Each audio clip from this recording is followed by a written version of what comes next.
What is up, guys? Welcome back. It has been, God, it feels like five weeks at this point. 5 weeks since we've had a live stream. I'm still alive. Well, you know that because I still do videos, but what's up, guys? Horse lover, what's going on? Did you see the Supreme Court refusing to block age verification laws in Texas? No, I don't pay attention to Texas. I'm concerned how this will affect anime and manga. Is that for like the R18 stuff? I think I may have heard some of that stuff. Let's go late stream. Hey up, Infamy. VPN solves all. Yeah, that's what I was telling people with the whole thing with Pixiv, but it's like they were saying that you can change your region, but I'm like, well, technically that's only like a temporary thing because like eventually they're probably going to remove that option, but they might want that option in there just so they can have their users bypass something. So they can, basically it's a way for them to go, well, we have a restriction on there. They're choosing that, so it's not on us. So it's a way for them to kind of wipe their hands clean of it. So in the end, it all sucks. There's like 60 this season. At least 10 are worth checking out. It's much more than that. I've been struggling for a while now with what I'm going to actually drop. It's just, this has been probably the hardest season to really kind of choose what I don't want to watch because it's like a bunch of really good stuff. But we'll get into that because we have over here all the shows. Well, not all the shows, but all the shows that I've watched. I have some other ones, but I'm like, I just don't care. Like, I didn't include the stuff where I'm like, I just have nothing to say about this. I have not watched Love Live Shiny, though. Shiny Color. That's the only one that I have not watched, so I have no comment on that one. I do want to watch it eventually, though. Really like the look of the mysterious disappearance. I do like the style of it, for sure. What's up, Duhalt? Hope you're doing well, man. Nice surprise to see the stream. Yeah, I was like this close to going, next week. I get that point where if I don't stream for a while, I start going, next week. But obviously, with the start of the season, I can't. I'm just too tired. I'm just too tired. My energy is like having to be designated strictly for the videos that I have to pump out. Freedom to the people, for sure. I've only watched 2 shows this season, Elf Bride and Mushoku Tensei. Well, I'm about to give you like 15 new shows to watch. So, anywho, hope you guys are all doing well. Thank you guys for dropping by for the stream. It's again, it's been a while, and I've been wanting to do this for a while. So, I got the stupid pictures for all these shows, and then I realized that I guess my browser is still holding the April Fool's images. So like Spice and Wolf and one other one still had the stupid Shrek stuff in it from AniList. So I'm like, damn it, Annie Chart and your stupid memes. I don't get the Shrek thing. I still don't get the Shrek thing. Loser Ranger is pretty dope so far. It's been good. It's definitely been good. So, watch the first episode of the Konosuba. Yeah, that's been really good. Konosuba's been really good. It's just it keeps hitting. It's so crazy that the Mega Man one didn't do as well. Spice Wolf ear dance last episode, yes. But my tweet on that one has been pretty much been taking off. 2 radio voice acting, I haven't gotten. I've watched an episode, but I don't really have any opinion on it yet. Trying to avoid Kadokawa Productions due to them starting to bend the knee to the West. It's unfortunately going to be a thing for everything here soon. Anyways, let's start. Let's start with a banger, which is Sound Euphonium. Sound Euphonium has this season. This is hard because I literally watched the movie and the OVA and went right into the season, so I'm trying to section my brain off just for this new season, which I think is doing well so far. I will admit that I'm hoping here soon that we get a really good push on it with the storyline. I know I haven't watched the Sundays when it airs. I haven't watched Sunday's episode yet. They've just basically started their in truth the year. Like they made the decision to go for the gold. So I do like there's a nice bit of callback with that recent episode of that. So I don't think it's not quite there for me yet. I'm hoping I get another season 2 banger. I think even which one was it? Encore? The one where they did the performance. I think that one definitely hit for me. Like real good. Mushoku Tensei is good so far, or is also good so far. We'll get to that one. I'm enjoying High Speed. You're enjoying High Speed Atole? Agenta? You're watching? I'm joking. You're watching that show? I've only watched, I think, an episode and a half, and I'm like, there's too much this season. I can't justify this. Even though it has 2 Miku characters that dance before the actual race. It's just the races are boring. Like, Overtake, at least the races were really good and, like, hype. But I'm just not feeling the races. And I'm assuming the races are a big part of High Speed Otole, but... Etoile? Is it Etoile? I'm probably saying it wrong.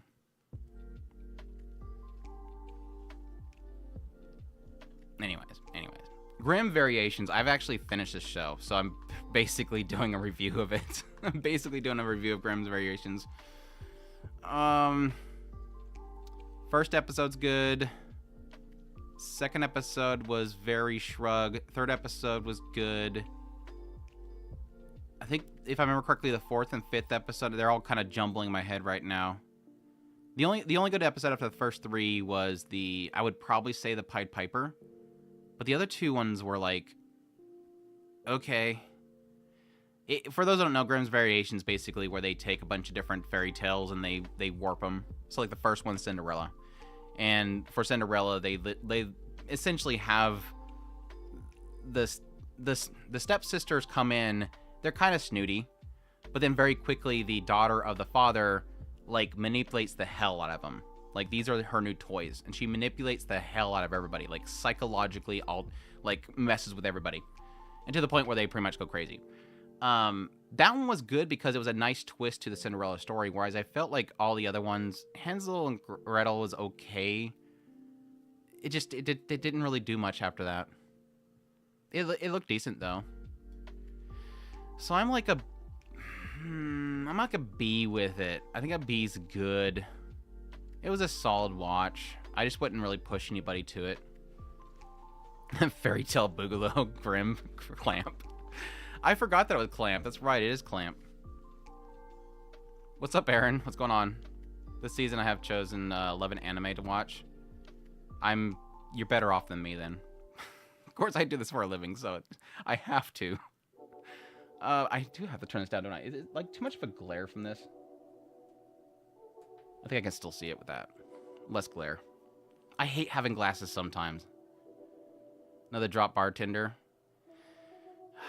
The drop Bartender's a hard one for me, really. Konosuba's been easy S. It's still fantastic. It still hits. The comedy just never stops. I don't know if the jokes in that series are ever going to get boring. Well, no. I take that back. Season 2, I wasn't a huge fan.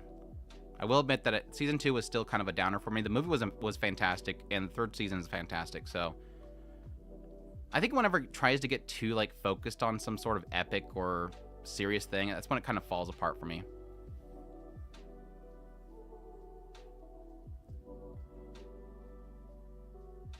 Watching 1 to 2 a night, busy anime season for you. Dude, yeah, 1 and 2 is like that's a bit for a lot of people. That's what I was saying, like, if you want to watch every show, it's a full-time job. And even for me, that this is my job, I can't do it even for myself because I have other responsibilities for keeping the channel and stuff going, and it's pretty much a full-time life job right there just to keep up with shows. And a lot of people don't care about a lot of the shows, so it's kind of hard to cover all of it. What's up, Rico? It's bad when I have to resort to some anime decent fan service. You gotta get them when you can get them. Tsukimichi, I am way behind on because it's kind of a multi-core. So far, I'm gonna hate myself for this, but I think so far it's kind of in a BA area for me. So I'm really hoping that it gets better from this point on. Like, I just didn't care. I like the girl when they brought her in the picture, but like a lot of that other stuff is like, I just don't care about the school and all that kind of stuff that was being brought up in the first core. Again, I haven't caught up for the second core, so it could be getting a lot better, but for now it's there. Tsukimichi's okay. I kind of thought first half was a slog. Yeah. First season was fantastic. Like, it's one of my favorites, but going into the second season, I'm like starting to get really, really concerned for it. I'm like, please don't just be like, that was the good part. The rest is nothing. What's up, Cheto? Your body got late. God's games we play.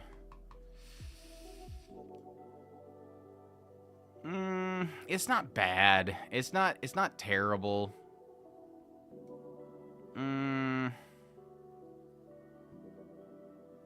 Like, the only thing I like about this show is the dragon. Like, she's great. Here, I'm gonna make another. I'm gonna put it in D, and when I get something worse, I'll put it in an F, because I don't think it's even worth a C. I want to keep C for something that's a little bit higher. Like, as a power fantasy in 3 episodes, he developed mana go, like, wow. I mean, going OP. Well, I mean, he did that in the first season. God's games sound so mid that I just didn't bother. Yeah, I think my problem with it is that even I like that it's not a all according keikaku type of show, which these types of things can totally go into, because it explains it. Okay, what I like about it as a sort of it's not a death game, but it's a Balor game type of thing. Game show competition, what do you want to call it? Anyways, it's death game without the death. Is the best way to put it. I mean, they could have death here soon. What I like about it is that, unlike where most can fall into the aspect of being all according to keikaku, the premise of each game they play is that they're so, like, obscure about the rules. So that's the challenge the characters face. And so it didn't feel like it didn't feel like the writer was treating me as a dumb person looking from the outside. You could technically pick up on what they're kind of going through with the whole situation, and that's what makes it good. But the characters, besides, again, the dragon, they're just not there for me. It probably could do better if it had more ecchi, but there's, like, almost no ecchi. Season 2 is great, though. 17 was weak. Episode 17 was weak. Yeah, like I said, I'm still, like, late. I'm still, like, at the end of this first core, so I'm behind on it. Is Dragon Raja in this list? No, that's a 2022 show, so no, that's not a spring 2024 show. I know it's being dubbed and translated now, but it's an older show.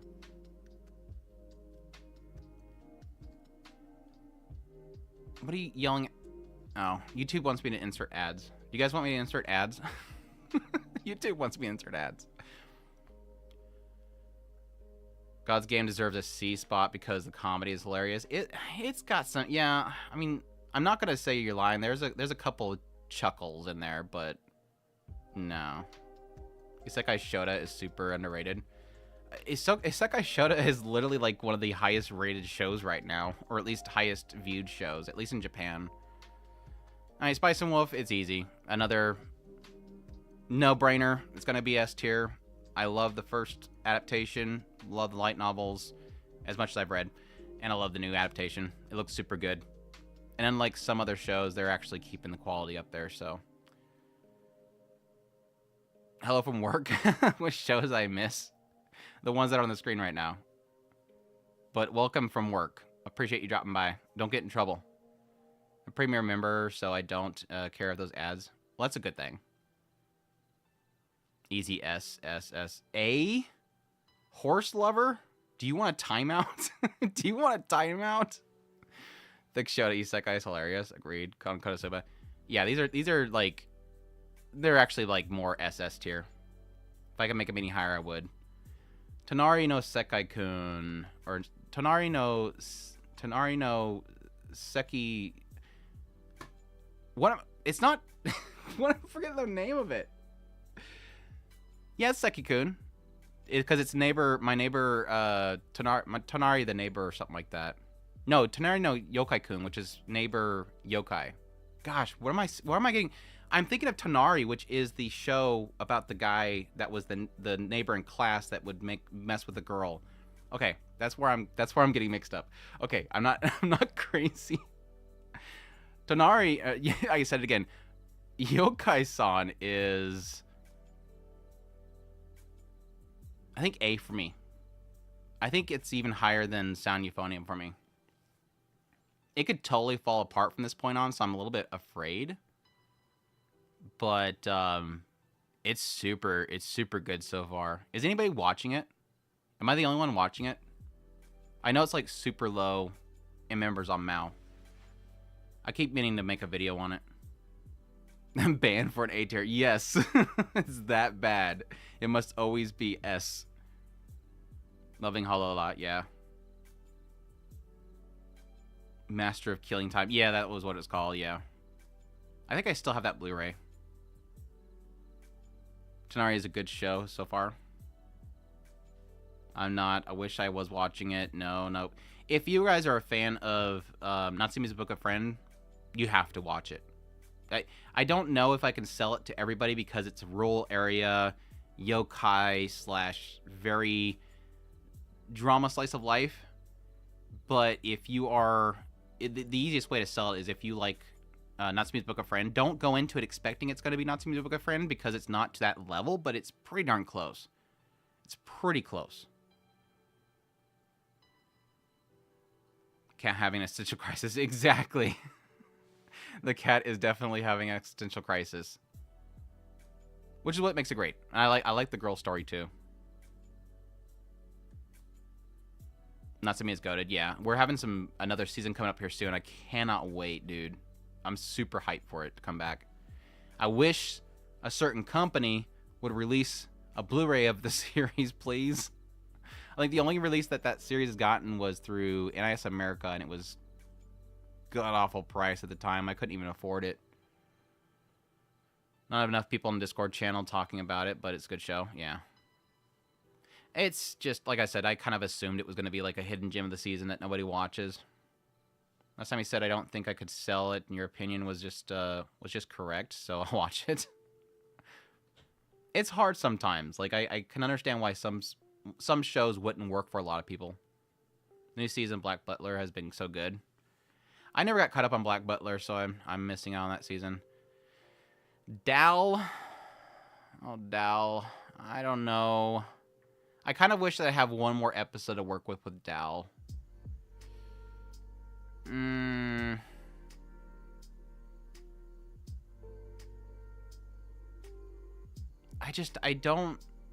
sort of falling out of love with this series lately.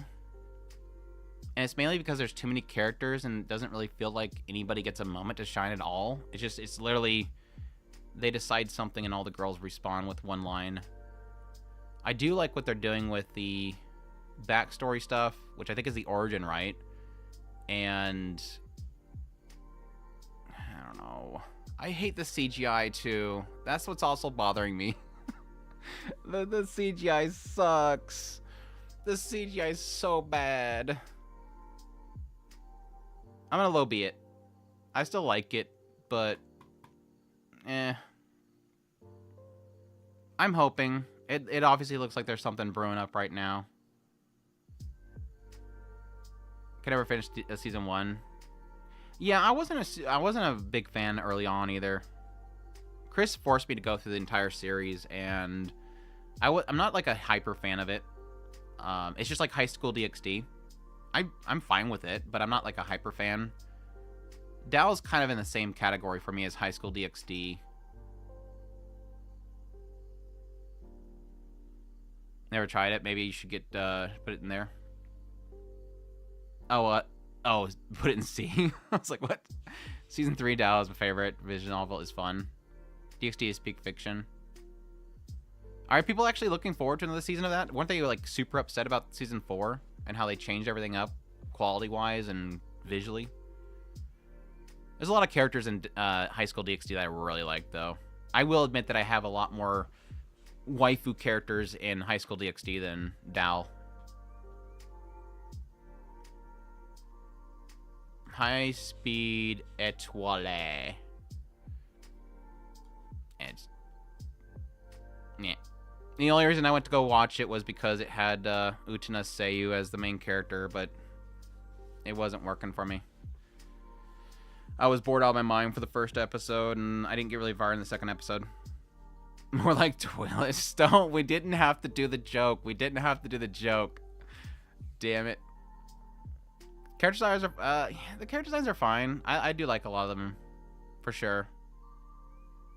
More like low speed. More like not gushing over magical girls. Look like trash from the trailers. It doesn't look great. Yeah, I'm not gonna beat it to death. Kaiju number 8.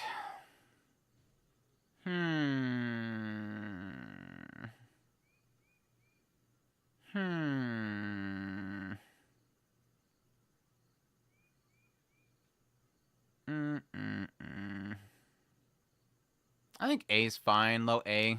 I might bump it down to B if I get too much in the A category, but I'm really enjoying it. It's fun. It's super fun. I'm very mixed on the music. It's got a fun premise. The characters are fun. Yeah, it's got a good vibe. I know that it's not what people want to hear. I got so much people that were mad at me for having it in my top 10 list of the season so far, and it's like, I don't I don't understand why you can't like it. It's just fun. Deku almost got showed his quirk last episode. Right? It's actually pretty decent CG. Yeah, I haven't really noticed too much of the CGI. They're doing a good job. Are you talking about Itole? I will admit, like, when they went into the only part of Kaiju I've not liked so far is going into the whole entrance exam stuff like that. I'm starting to already have this kind of feeling of like, I don't really like the vibe they're going with this whole sequence. I hope it doesn't just kind of beat this dead horse about how weak he is, but yeah, he's really strong. But other than that, it's been really good. It's a lot of fun. The comedy just kind of hits. Like the whole sequence with him running with the guy and transforming to random stuff and then urinating was just, it was too funny. I'm not gonna butter up Shota thighs just because I'm putting Kaiju up there. Exam marks can work. Yeah, like I said, it's more of the idea that it's going in that whole realm of the underdog stuff. It's kind of beating the dead horse really for me. Which I don't know that's what they're basically going for. I was just more hoping for them to get right into sort of like the Attack on Titan thing. Just get into the fact that they know that he's a kaiju and just move forward. I was really kind of hoping they would just get past it. Just reveal it, move on. But no, they're going to kind of... I hope they don't drag that hiding his real power sequence thing. Thoughts on Whispering? It's like over where? It's like, there. It's way over here. We'll get to it eventually. But they usually suck. Gotta care about the characters. Yeah, there is a little bit of a problem with the side characters, but they've all been just introduced, so hopefully we'll get around to them.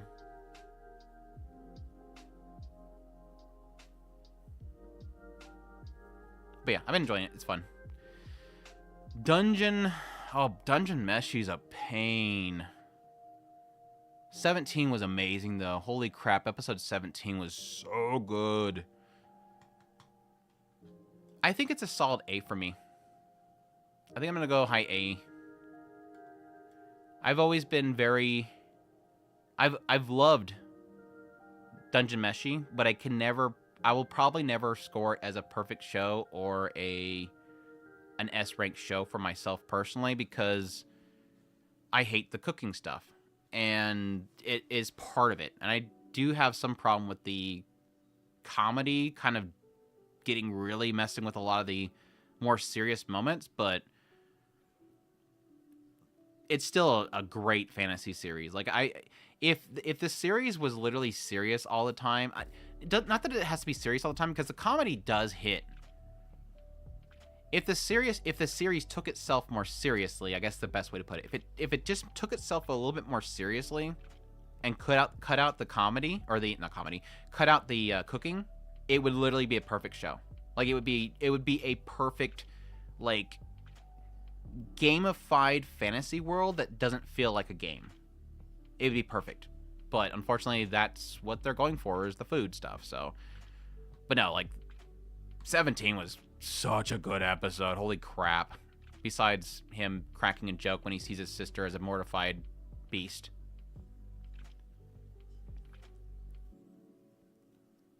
Andrew hates cooking except for when he's cooking theories on Mushoku Monday, or if it's cooking with the Emiya family. That was like one of the few cooking shows that I didn't care for the cooking stuff. I think the only two cooking shows that I've actually like thoroughly enjoyed is the Emiya family and Dungeon Meshi. But even still, in the end, I didn't like the cooking. I did enjoy campfire cooking too. That was a decent series.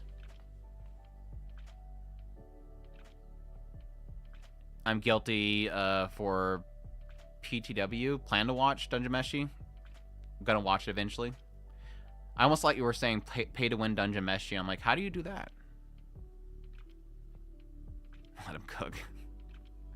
Like, yeah, like I always joke with people. So you guys, some of the longtime people here probably get the joke. Is spoiler, I am not the most fit person ever. But that's not because I like eating.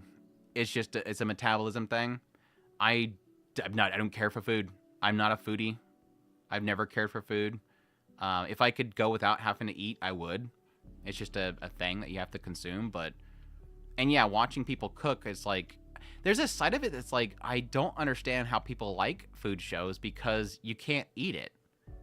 So it's like it's like people that like cooking shows. It's like, do you like self-inflicting pain? Like, you like to see really good cooked food that you can't eat?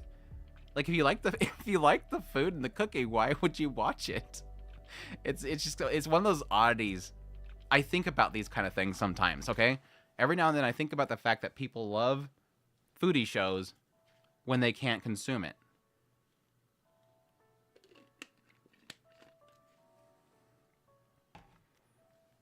Where am I supposed to watch these? I need to put them on my it depends on where you're at, what region.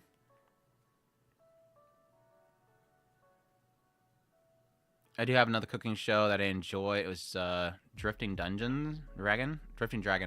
Is that the one where it was drifting? Oh, was that the big, huge flying one? Yeah, I think I seen part of that. I don't know if I finished that or not. I don't think I did. Same, bro. It's hard when your job is lethargic. I drive 12 hours a day. Used to be healthier. Yeah, that was a big part of the problem that I had for the longest time. I did a lot of traveling at some point. But no, like, most of my life was in IT and then procurement. So yeah, a lot of my jobs that I've been in weren't very, like, moving around a lot. I will say, though, like, at some point in my life, I used to like consuming a lot of soda. And so, yeah, at some point I was, let's just say 100 more pounds, and I cut out pretty much a lot of sugars and dropped 100. But it's been pretty much that the rest of my life. So I did do something healthy for myself at some point. Yes, I love being tortured by Flare. What? Bobby Flower? I'm missing the reference, or you're just mistyped it again. Had a limit soda too. Yeah, I used to be a massive Dr. Pepper dude. Like a liter, not a liter, pretty close to a liter a day. I used to be obsessed with Dr. Pepper. Urusei Yatsura is just like Tsukimichi. I'm way behind on it, but I actually, unless it's gotten worse, I've been really enjoying this season. It's a lot better than the first season. I'm gonna put A. Maybe B. Again, I'll leave both of them there for now. How do you eat soda? You just freeze it. Gave Sweet and Lightning a 7. Love that series so much. The manga is freaking epic. Yeah, Sweetness and Lightning is good for the characters. Again, it's another case of like the food stuff, blah, but the character stuff is good. Did I give it a 7? I don't remember that. Chris must have forced me to put a 7. Like I said, the character stuff is still good.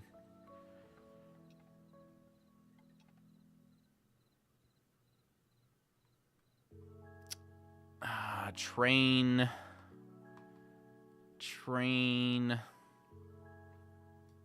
I feel like I'm going to be very heavy A. I'll put it in high B for now. I'm really enjoying it, though. No, I'm going to put it up here, and I'm going to take this down. Yeah.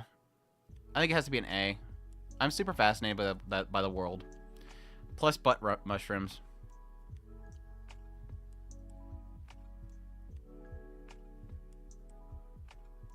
Yeah, if I'd put a 7, that says something, because I use the full spectrum, so that's very high for me.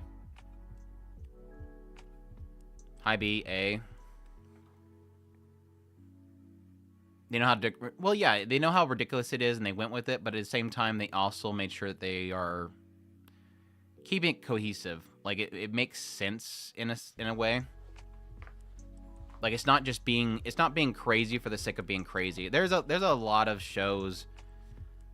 Trigger likes to do this every now and then. There's a lot of shows where it's too absurd to the point where I just don't care to connect with it. But this one at least keeps kind of grounded around the girls.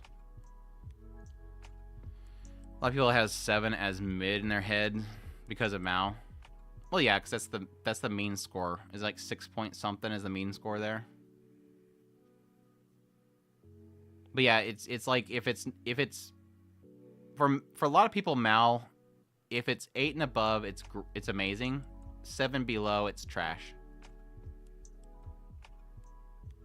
Yeah, my man is 5.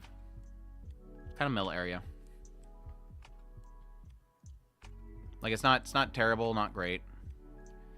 Bartender. This is like one of my probably dropping shows. I still think it's good though. I just, except for like some really good points in each episode, the rest of the episodes kind of like I don't really connect at all. And it's similar to the whole food thing. I'm not a drinker, so I don't know anything they're doing. Like they're talking about making a whiskey something, blah blah blah. I'm like, did you read right? But no, I think it's a good show though. It's a good show. Bartender's good adaptation. Is it? Because I don't know if I read like the wrong manga or something, because I read the manga. I peeked in the manga before it came out, and it looks like it's moving things around. Like if I remember correctly, the manga opens up with him being brought to the hotel, and he makes a drink the guy doesn't like, and they kick him out, and they find out that he's actually a really good bartender. So I don't know that it's actually following the manga, unless there's 2 mangas. Yeah, I know there's another anime adaptation before this one. I'm just talking about, like, adapting the manga.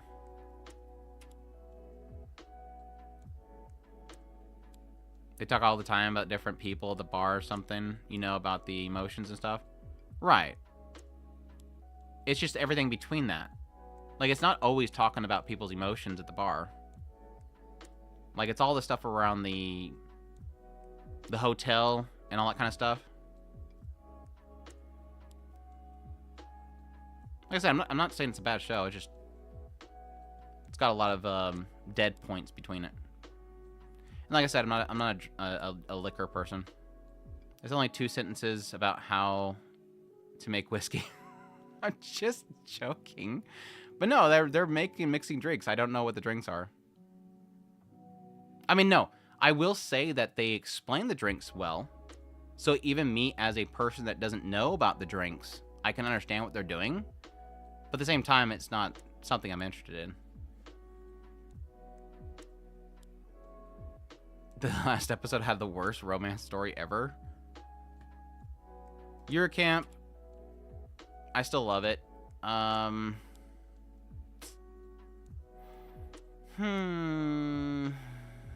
It's not S tier for me, but it's up there.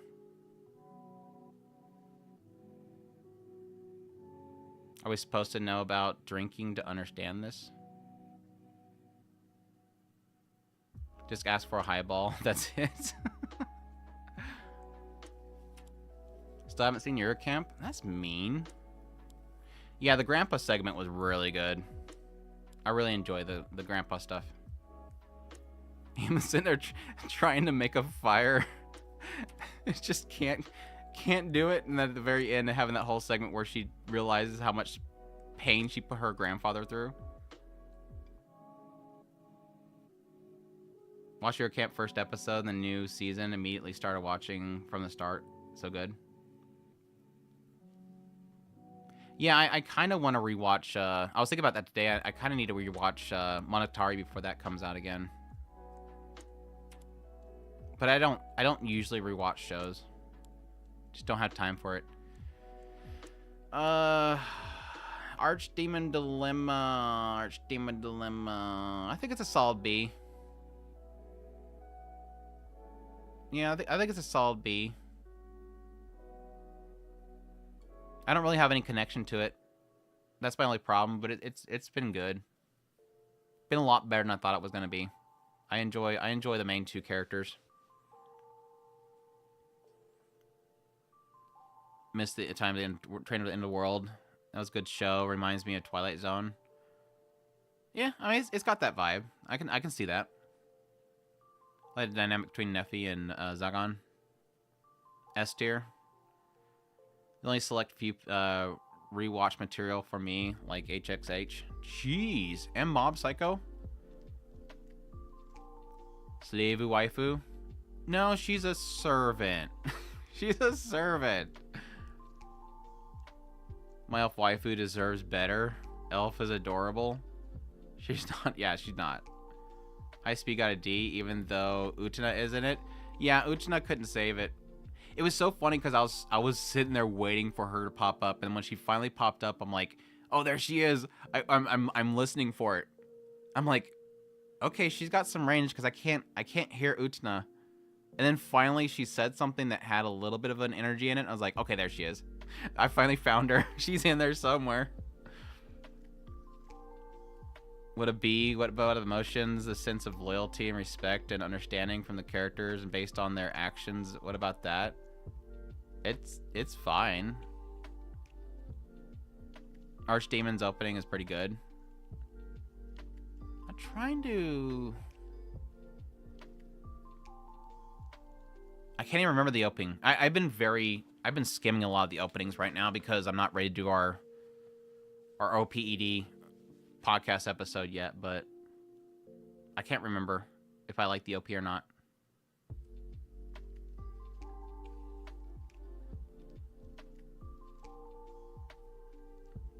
There's no accounting for taste. Isekai Shota rating is pretty obvious. Action, thighs, and cute Baphomet S baby? What? Oh, the Shota. You guys are already talking about the... Okay, the Shota is up. Okay. I thought we were just talking about the stupid Shota Thigh show again for no reason. Like, everybody keeps bringing up the Shota Thigh show. I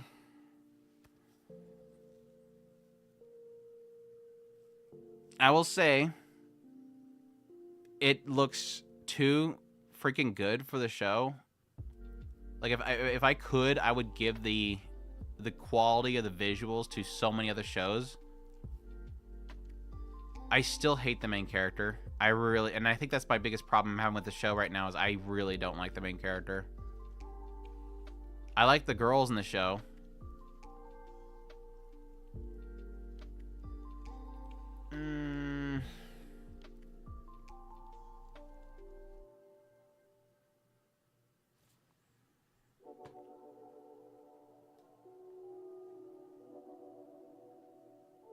I'll put it in B. I think it's B for B thighs. I couldn't find a joke for that. B for I don't know. B for a joke somewhere in there. The blush on his knees is weird in the outfit. Yeah. Well, that's the whole idea. It's a young shine, a youthful shine. You know what they're doing. We all know what they're doing. Yeah, the female characters are great. Like Silpha, whatever her name is super fun, and I like Laughing. B for big legs. Seventh Prince is solid B. Yeah, like I said, I think it looks great visually. The colors are freaking, they just pop. The action scenes, for the most part, are good. The main character creeps the hell out of me. And he's way too one note. And I would like a lot of the mechanics in the world and the magic, which it seems like the writer loves to mess with magic. The writer seems to love to mess with rules and magic and techniques. Yeah. But unfortunately, yeah. What the fan art? Thanks for the 25. Appreciate it. Take my avalanche of love. I appreciate it. Thank you so much. What was I saying? They like to mess with magics and stuff like that, but it doesn't seem like maybe that's not translating to the anime. So I don't know if they're cutting content or something like that, because it seems like the writer is a fantasy geek, and that I guess that's what kind of translates to the main character. But yeah, thank you so much. What the fan art? I really appreciate the support.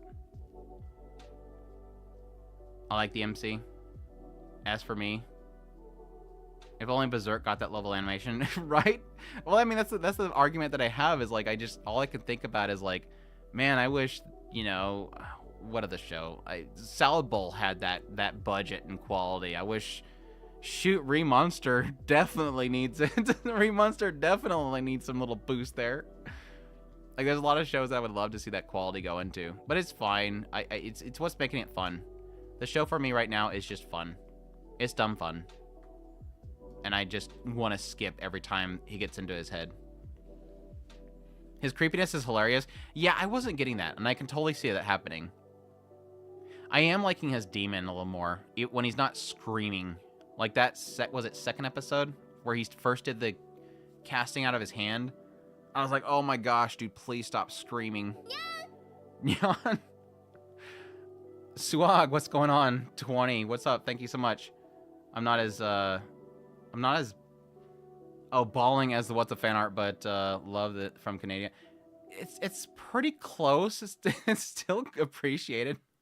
Thank you so much. I appreciate the support. Thank you. You guys are amazing. But no, any amount is fine. I don't want people to go outside their abilities. I appreciate it, man. But no, I could see the creepiness being okay. In the scene with him first down in the basement going after the demon, and he gets that like really creepy smirk. Like I could see it in there. Like, okay, there's like a twistedness to this, but it kind of just comes off as obsession rather than twistedness. Because I think if it was just straight twisted, I would probably really like it. Like if they just full on went that this guy is just nuts, not obsessed, I probably would like a lot more. But anyways, I'm beating that horse to death. Love slime, but C or B. Not much action so far. Oh. I will admit this season so far, I'm a little bit... I think the only part... What have we gotten so far? The Aftermath of Falmouth. We got Hinata's story. It's Hinata, right? I think I got her name right. Hinata. Agenta, take care, man. Thanks for dropping by. Hinata's story. More meanings about Falmouth. And then pretty much setting up for the coming meetings. I still enjoy it, but I can't lie to myself and say this has been like a spectacular season so far. I think the only part that I was like super hype on was Hinata's story. And of course the, again, introduction of Valentine. So like right now it's sitting maybe at an A or B for me. I hope it gets a lot better from this point on. Slimes really fell off after season 2. After season 2, like its conclusion, so going into season 3, or... Because I like season 2. I know a lot of people didn't like season 2. I really like season 2. The rest of Slime is just Rimuru ego stroking. And people getting mad at him ego stroking. Slimy may go up to sleep. Right. Hate OP Rimuru is the story has no stakes. I mean, Hinata's fight with him sort of showed there was stakes. As simply as him being separated from his the thing, okay, the way that I see it, Aaron, I guess something you can consider, that it's how I see it. Yes, Rimuru is insanely OP. No getting around that. Veldora is insanely OP, and a lot of his people are OP. But there is an element that not everyone around him is OP. And that's where the stakes come in. I think ever since that whole situation with Falmouth invading, that showed essentially what the risks are. Rimuru, his love and his desire is for a peaceful life with those around him. And since those around him are not invincible, all of his townsfolk and everybody, if they get harmed, that's the stakes. And so it's as simple as separating him from his people is what produces those stakes. That's why the whole situation with Hinata was so, like, dire. Anyway, sorry. Slime is definitely more of a light novel read. That being said, Mushoku quickly knocked it off the top of the spot. I would like to read it eventually. Gotta watch so many of those. I might pull some all-nighters in the near future. I'm glad that I can help facilitate more anime addiction. I always aim for that. Season 2 had a great, a big ending, but it could cut back on all the meetings. Yeah. I will admit, this last episode, I was like, please move on. So we got Junior High School DxD, light novel announcement, an official tweet saying more announcements coming towards, they gave a date of towards May 17th. They said that their post literally said something to the effect of we're looking to expand outside of just light novels. So that could mean a manga. That could mean stage performances. That could mean a lot of things, but most people are coping that it's going to be an anime. So we'll hope. Slime has a lot of setup than action. But see, like I always appreciate how it takes its time to kind of go back and, you know, clear things up with all the kingdoms because it's important stuff. But I will admit that I'm sick of hearing about Falmouth. Like, if I hear about Falmouth again, I'm going to throw something. I'm literally at the point now where if I hear Falmouth brought up again, I'm going to throw something.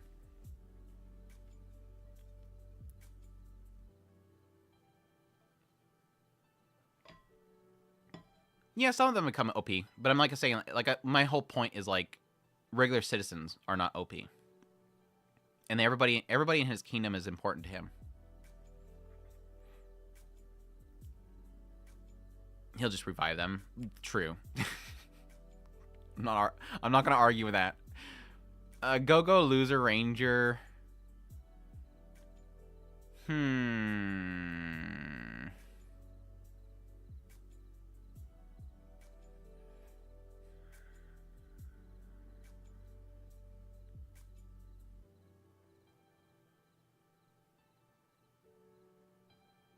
It's super interesting, but I don't know if I'm like in love with it.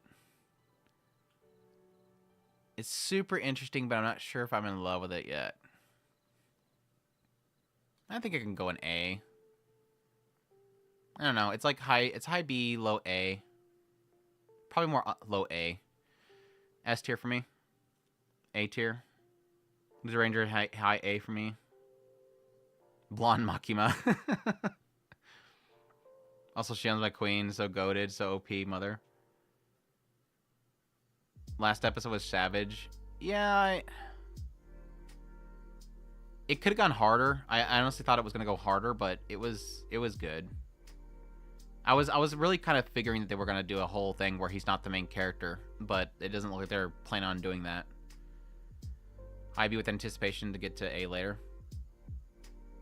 That's my whole thing. Like with Go Loser Ranger, it's one of those ones where like I'm waiting for it to commit to sort of what I'm painting in my head. Like I have this expectation for it, and I'm not sure if it's actually gonna deliver on it, and I'm still waiting to see if it delivers. It is literally one of those shows where I'm like, this has potential, but I don't want it to rush to get that potential, but I won't know if it's good until it gets that potential, if that makes sense. Like I can totally see it doing something cool, and I want it to take its time, but if it doesn't do something cool, I'm probably gonna be really angry.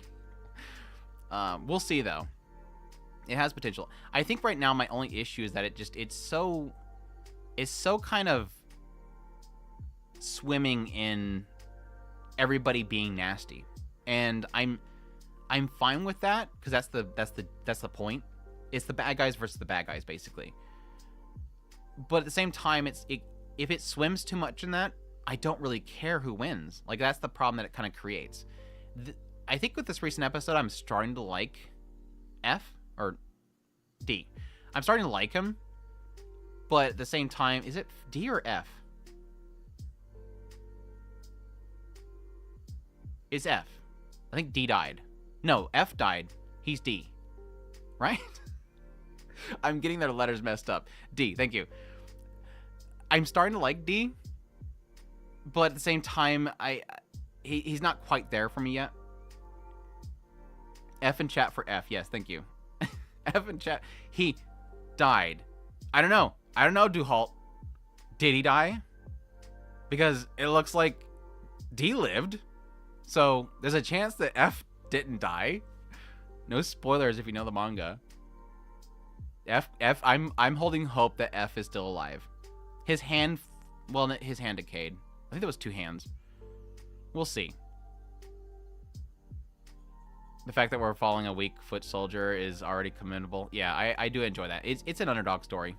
He's super weak. Like there is a fun aspect of seeing how somebody that is so weak can sort of get out of situations.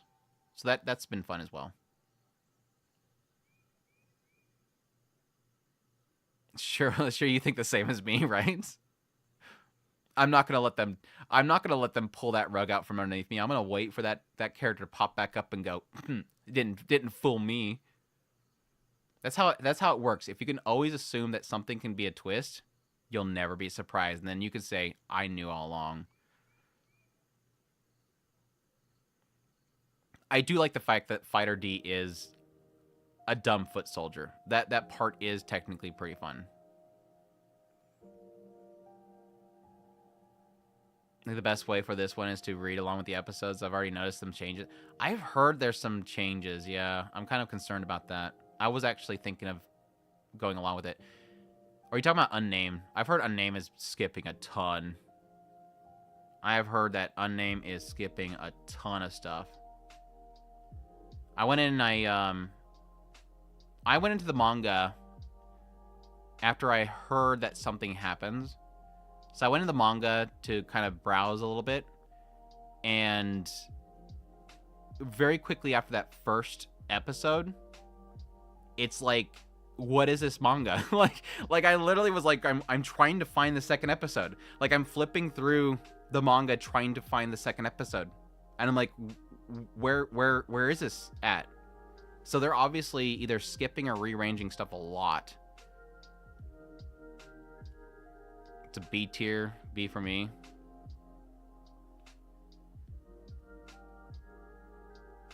Yeah, I've only after I check the manga, I'm like hesitant to go back to it. I've watched I think 3 episodes of it. I still like it, but I'm not in love with it like I was with the first episode, just because I know how much they're changing. So that, admittedly, I'm kind of a little bit disillusioned just because of how much I'm seeing is being changed. I think it's still a solid B, though. I'm looking forward to more of it. The ReZero creator lied. No, he didn't lie because they're not adapting it right. He said he liked the source material. No, he is live tweeting, so if he's lying about how amazing it is, then you could probably make the argument. I think he's been live tweeting every episode. What's up, Jordan? Hope you're doing well, man. Still a good show, yeah. I guess they just tried speedrunning to get to the end of part 1 of the novel. I'm not sure. I would have to. I was check with somebody to see if they can give me an idea of what they're pacing at right now, of how much they're gonna actually cover.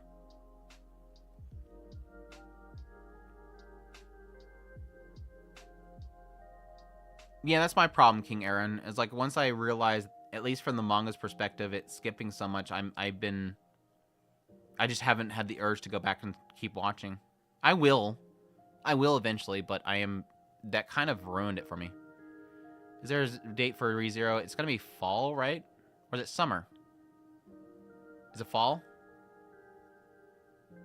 Yeah, I think it's fall. Zero chemistry? Lies. I actually like the chemistry.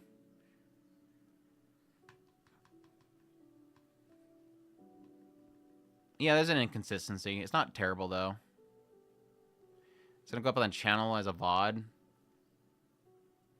The tier list, yeah, I don't know if I'll take it down and cut it, or just leave it up. I haven't decided. I'll probably just leave it up. All right, Yozakura family.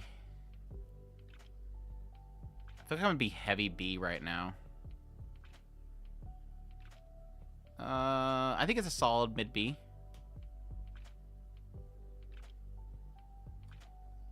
I'm gonna bump down Grimm. Yeah, I'm gonna bump down Grimm. Is Fate Strange fake this year? I don't think they've announced a date for it yet. Also wondering when Oshiko is. Summer, I think. Yeah, I think it's summer because they... Like I said, I joked about High Dive kind of gearing up their tier pricing, just ready for it. Yeah, it's a big season. Oh, I'm not doing all 62. I forget how many I had. I think I have like almost 50. Is Oshiko season 2 set for July? Yeah, it's summer, all I know. Kind of surprised this one got 27 episodes. Makes me wonder what the criteria is for getting 2 cores. Which one's getting 2 core? Oh, Yozakura?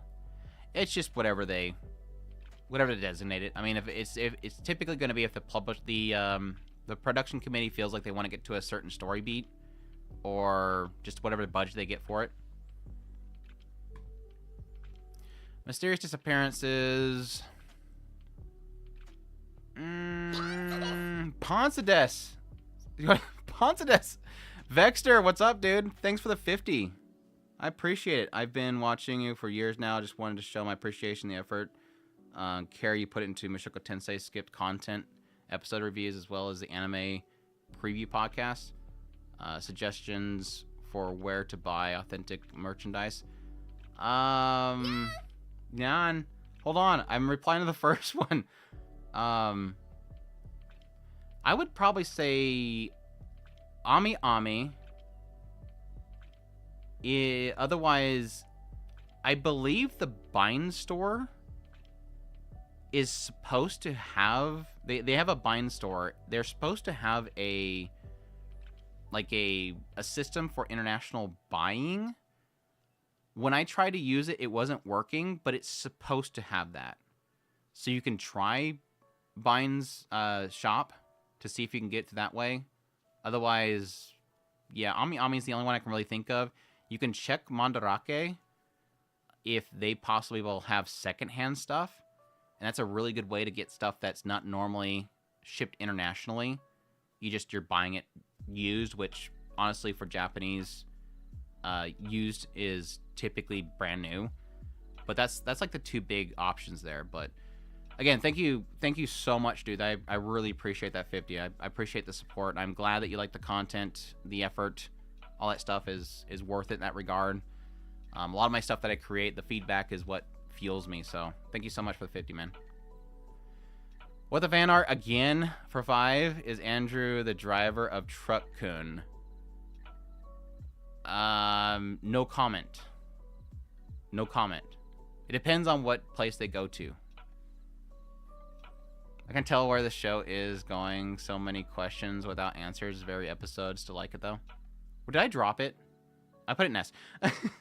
Okay. I was like trying to remember what I was at. Vexter just completely threw me off.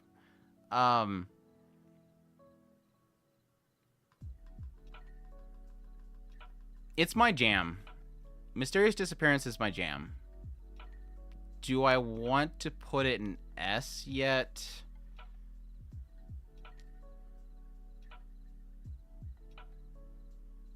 I want to admit that I think as wholesome as episode, I think it was 4, this recent episode was, it was a little bit of a drop off for me, but I really did think that it was a sweet little episode. I'm going to leave it in S for now because I really, really like it. And it's totally personal. Like, I don't think it's going to be like an S tier for a lot of people. I can admit that it's not S tier for everybody, but it's my jam. Like, everything it's doing it's my jam, so I'm going to leave it there for now. For me, Mysterious Disappearance is like Dark Gathering. It just doesn't reach the same heights. I think it's not quite to the heights and horror levels as Dark Gathering, but the quality of animation and stuff's a lot better. And I do like that it's very mature.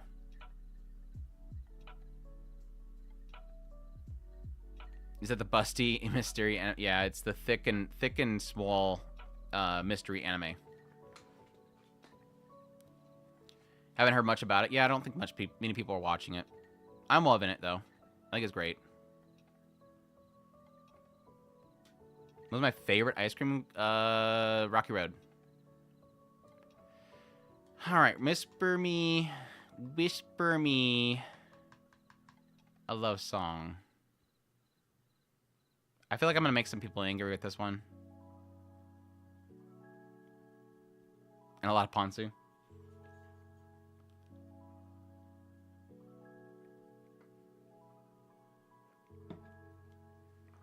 There's 2 people I'll be mad. I can already see 2 people that are going to be mad.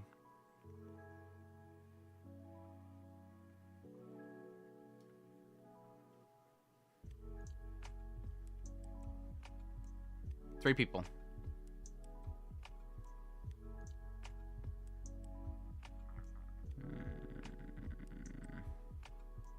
B. I think B. I'm not super sold on it yet. I think it's super cute. I think it's super cute, but at the same time, it for me unfortunately is a little bit repetitive. I think the Cybertruck while making a cameo as Truck-kun. Dude, that's actually genius. It's not possible, though. They probably get sued. They probably get sued. Yeah, I think it's super cute. Visually, it looks good. It's just a little repetitive for me. I'm not caring too much with the love dynamic. I mean, it's doing exactly what it says in the synopsis. I'm not shocked by it. They literally set up the synopsis as the love confession. One loves the other one, but the other one doesn't know what love is. I think my problem that I'm having right now is I'm not really caring so much for the whole concept of, like, somebody confesses to you and you have an existential crisis over it. But I'm hoping that it'll eventually do something good with that. But so far, it's just not working. It's fine, though. It's a slow start. The manga gets way better later. That's my hope. I've heard a lot of positivity around the source material, so I'm assuming that eventually it does something really good. Haven't started yet. Resubbed High Dive just for Jellyfish.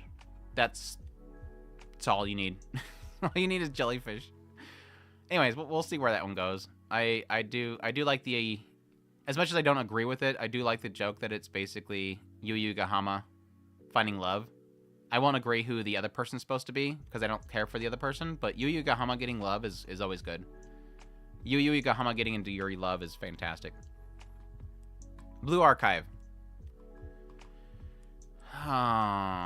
Where does Blue Archive go? That is a good question mark.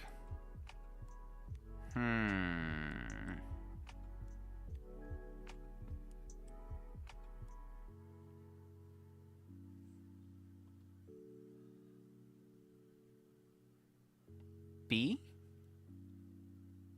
Or A? B, A, B, A, B, A. I'm gonna put A for now. But if A gets too bloated, I might bump it down. It's between A and B for me. Yeah. Swag. Thanks for the 5. I might cry when Mushoku Tensei ends it. What are your top prospects if you had to start another light novel review?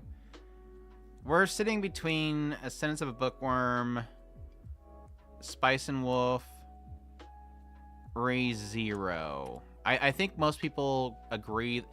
See, right now, the one that I want to read the most is A Sentence of Bookworm. Re:Zero, I want to read it, but not as much as A Sentence of Bookworm. But I know it's probably going to do better for the channel.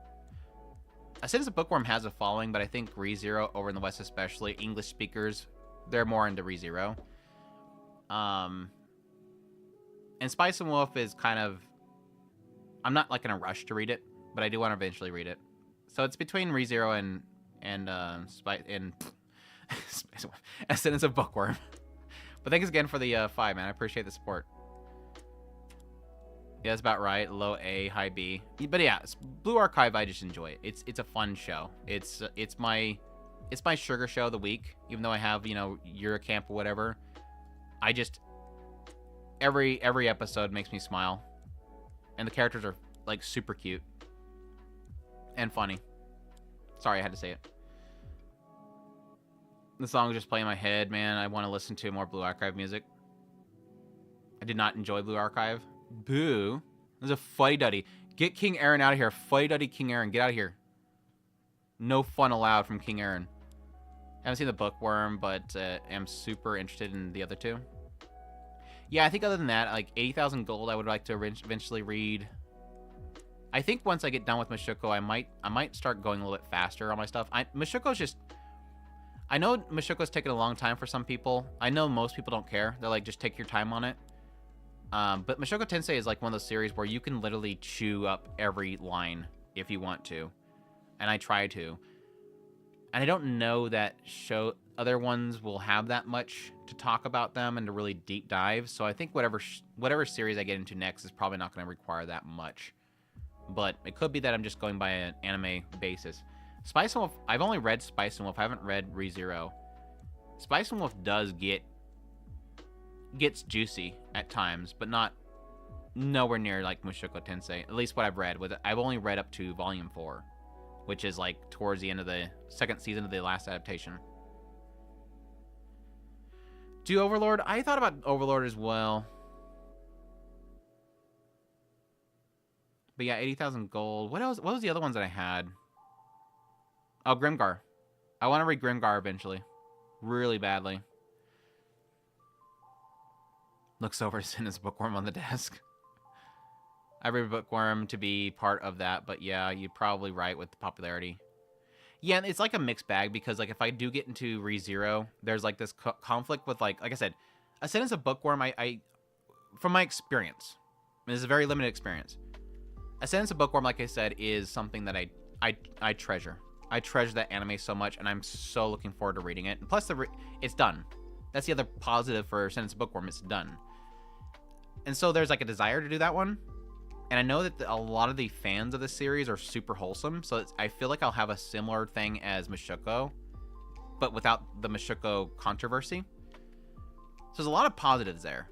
But I do acknowledge that for growth of the channel, it might be better to go with ReZero, which I hate to say that. I don't want people to think that I'm all about views and whatnot, but this is a job, so there is times where I do have to consider what's best for the channel as well.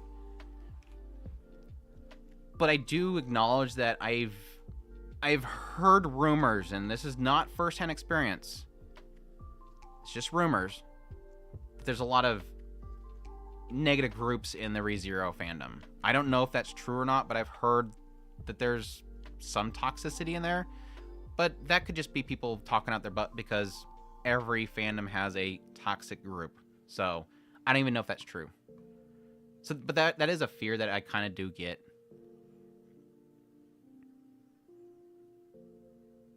Is the manga finished? No. Roxy Gets Serious is.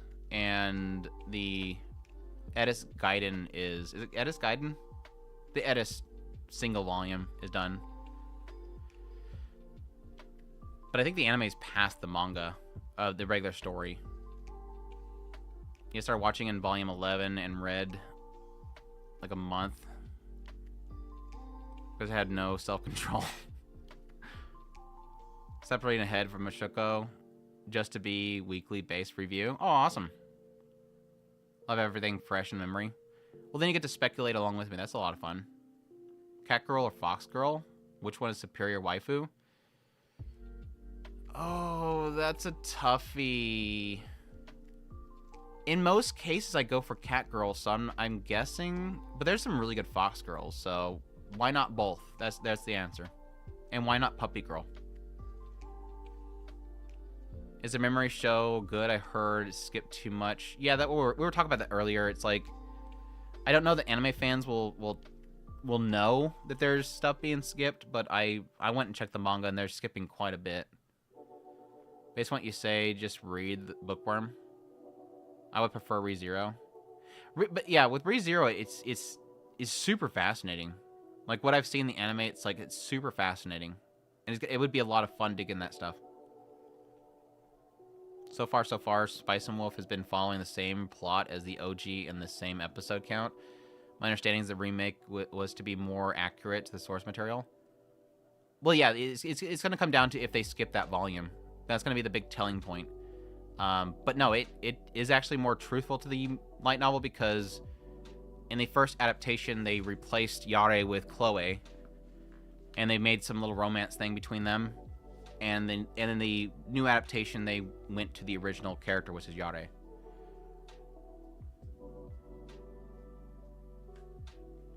Yeah, I forget which it's supposed to be at. I would assume probably the second core beginning is when we're going to find out if they skip. I think it was volume 3.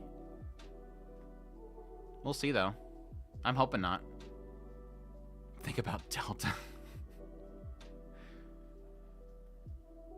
Genuinely interested in the art, like so many of your opinions of Mushoku I've never heard before, and it's such a tight-knit community. I love it.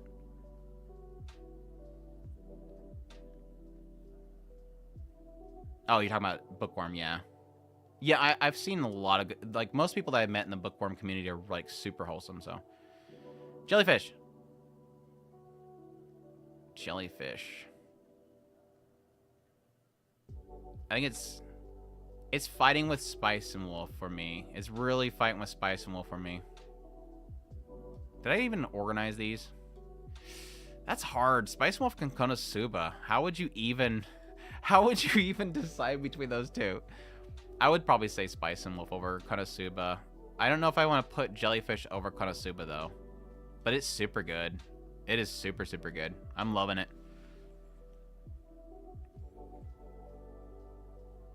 That's high praise. Yeah, it is high praise. When I was doing my top 10 list for new anime of the season, they were fighting neck and neck, like just an all-out brawl. And it really does come down to one of those things of, like, they do what they do perfectly. Both Jellyfish and Spice and Wolf does what it does perfectly. So it's like, how do you pin them up against each other? But no, it's like it's a super good story about, like, for those that don't know, it's about basically girls coming together to essentially both inspire each other, but to seek out their dreams and their desire in their art. and it's just been super good. The character drama is fantastic. The character interactions are fantastic. The character writing's fantastic.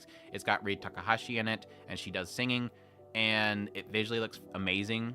Like, it's incredible. Like, I assume that High Dive literally just blew their entire budget trying to get that show, because it's like a massive show for the season. I think you should do ReZero, as it would help you grow your channel. You can focus on niche series after you've grown. That's kind of what I was thinking of. I wouldn't be sure that with Mushoku Tensei wrapping up if I'd be able to retain the people going into that. I do know that a lot of people that like Mushoku Tensei love ReZero, and people that love ReZero like Mushoku Tensei, so they kind of go hand in hand. But I don't know that a lot of people go hand in hand with Ascendance Bookworm. I know that a lot of people have expressed that if I went to Mushoku to Ascendance, they would go read it. So, I don't know. I have another, year to decide? I have like another year to decide. So it's not like something I'm rushing into now. For me, Jellyfish is one of the best after Mushoku. Yeah, it's super good. Loving Jellyfish, wasn't sure what to expect. That's easy. Jelly and Holo are Cage Max. Which one leaves alive? Like the character they create, Jilly, or are you talking about like Jilly as a group? Then yes, unfortunately Holo will win. And there will be a lot of cute girls dead. I don't know, they could play into her pride and just say that she is an amazing wise wolf and then win the match. She's a very prideful girl. She could technically fall for it.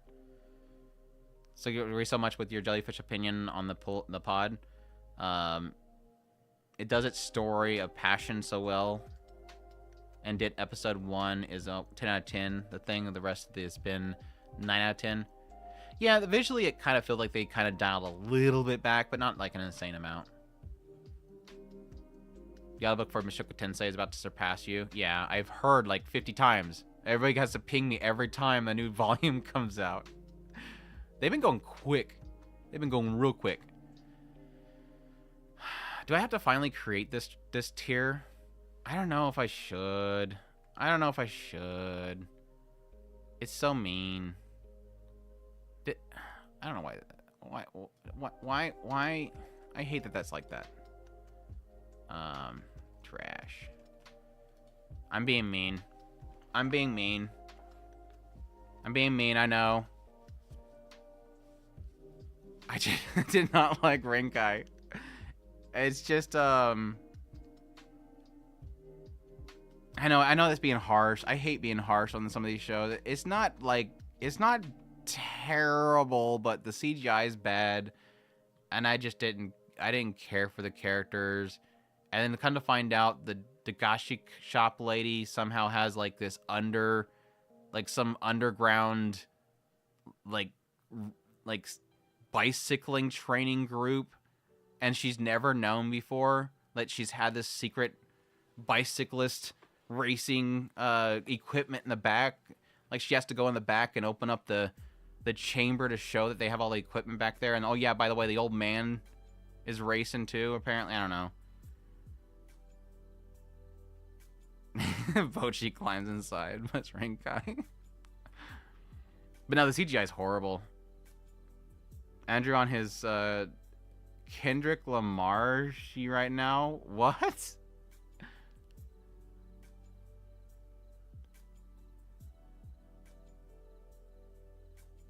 Have you read? Oh, Tabat? No.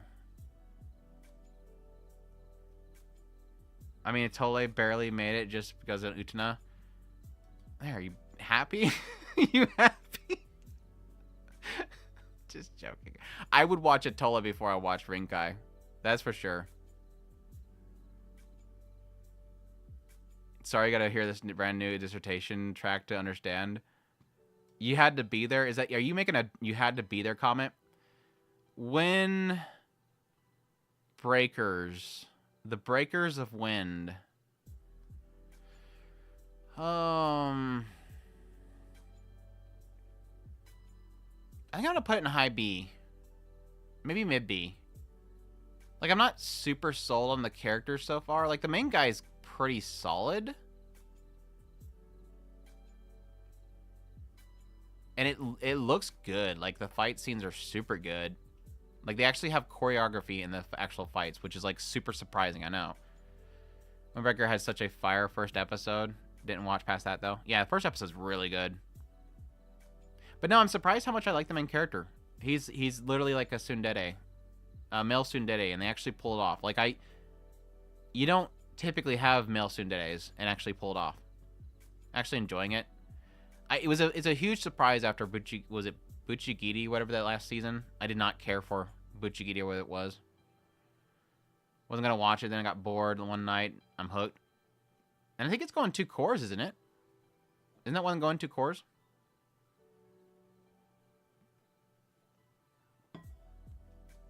Yeah, Cloverworks going crazy. They're like, what's up, Mappa? You got that fighting show? We're gonna do one too. And then they just completely outdo them. But you getting what I watched, the fight scenes were really good too, so I'm not saying anything against that.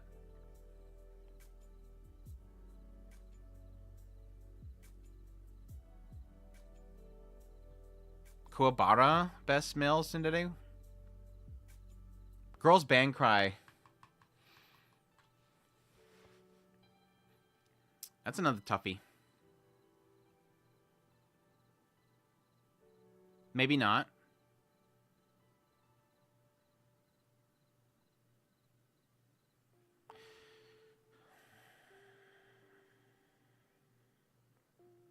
Maybe another bee show. My bee's getting really full.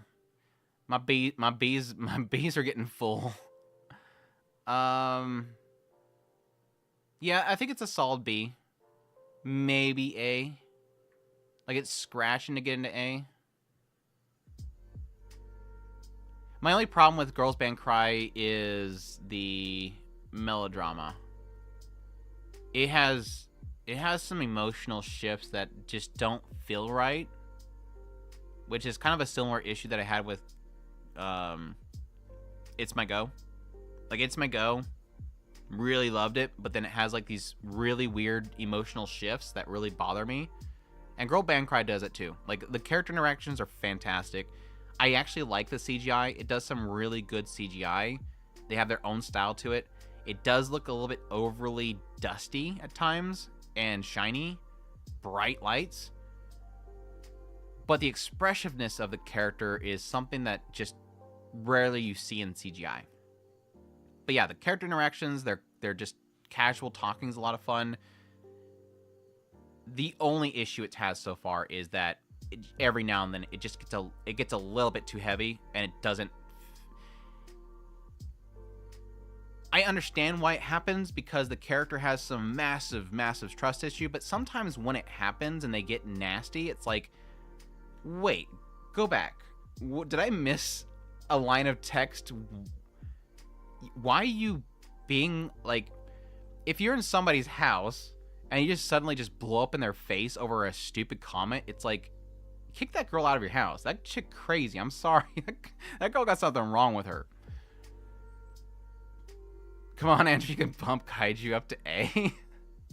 No, I'll get in trouble. People don't like me liking Kaiju number 8. I'm not allowed to like Kaiju number 8 because it's in Shonen Jump or something, so you're not allowed to like it. Girls Band Cry, I just can't watch it for regional restrictions. Yeah, it's super hard to find. Waiting on the subs has been like painful. Not even on the low C's. There are ways to get to our band girls show. Holy crap, Tombo.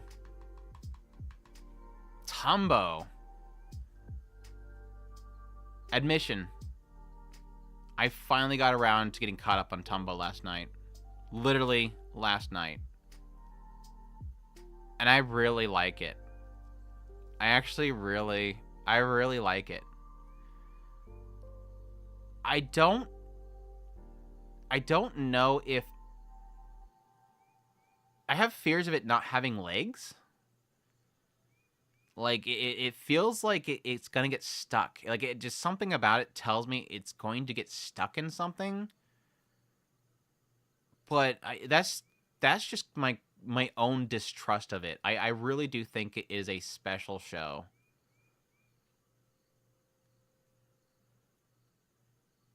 Special enough for S tier ? I don't know if it's S for me at all. Because I do find that it does repeat itself a lot. But yeah, I do agree, it's super wholesome. Like, it is a very wholesome show. I'm gonna put it middle A. I think middle A is good. Also, high C is not my regions, but this is golf anime, so it's good. So far, so good. Yeah, despite the fact that I struggle sometimes with sports animes, I think it's doing a lot of really good stuff. Anime has given Andrew trust issues. You watch enough shows like me. If you cover enough anime, you're gonna have trust issues with a lot of anime not delivering in the end. Yeah, it's stuck in the Amazon Prime hell, and that does suck. Like, I was super shocked when I seen that it was on Amazon. I was like, what? We're back to Amazon anime strike days. We're going back to Amazon having anime again. Which, honestly, for those that don't know, I was one of the few people that was really trying to push Amazon to get into anime. Because at the time when Amazon Anime Strike came out, I felt like it, of the potential competition, would be good. Amazon has money. They didn't mess with any of the shows that got on there. They have a presence in Japan. Amazon Prime in Japan video is really huge. So I felt like it was a no-brainer that they would get into anime, and they'd be a great competition for especially Sony now. Back then it was against Crunchyroll and Funimation. But that anime strike sub thing killed it. And I wish they didn't do that, and that we could have seen if it could have actually been a contender. And I don't know if they're going to get back to that. I think that this is probably a fluke. I want to say that probably Tombo is just a fluke. Like, maybe I don't think that they're on the production committee for it. But I'm loving it. Anyways, yeah, it's super wholesome. For those who don't know, it's basically old guy apparently trying to essentially get away from the world, take a breather in his life, leaves his family behind. I don't even know if his family's still alive. He leaves his family behind, goes to this remote island. There, he takes a job there, ends up running to this one girl that just runs everywhere with this little 3-iron. And then come to find out, the island has like a whole golf course on it, and he just hangs out with her all the time. They play golf together, and she does everything with a 3-iron. And she just has like the most quirky method of handling everything, and it shocks the hell out of him because he's a pro golfer. But yeah, it's been super wholesome. Getting into her backstory, the loss of her father and mother, how the village itself took her in and took care of her. All that stuff's cool. So I'm loving it. Why does Amazon have such a fast dub on a Sylvie golf show? I much prefer Prime having anime than Hulu Disney. I do too. I really don't trust Disney. Even though they haven't really messed with anything so far, I don't really trust them. Largely because Disney isn't doing good. Disney is not doing good. Their platform is just not healthy. Speaking of Amazon, I went to rewatch Recreators last night. They lost it. Yeah, they took it off. Now I'm going to have to hunt a box set while in Japan. Yeah, I really wish, since that dropped off of Amazon, that Sentai would pick it up at least, because they picked up all the other ones, and I was hoping they'd do a Blu-ray release. But it is Aniplex, so I'm hoping somebody at Aniplex or Crunchyroll wakes up and makes a Blu-ray. Dude, Duhalt, the moment he changed that grip, I was flipping. I was like, no, you're not. I don't know how that flew. Like, she was all cool with it, I was like, how? Like, I completely thought that was going to be a super bad moment. I was like, dude, what the hell are you doing? And then she's like all happy. I'm like, okay, maybe internally she's screaming. I don't know. I don't know how often you update the Outlook. So it might be coming, but absolutely no rush when you do update it.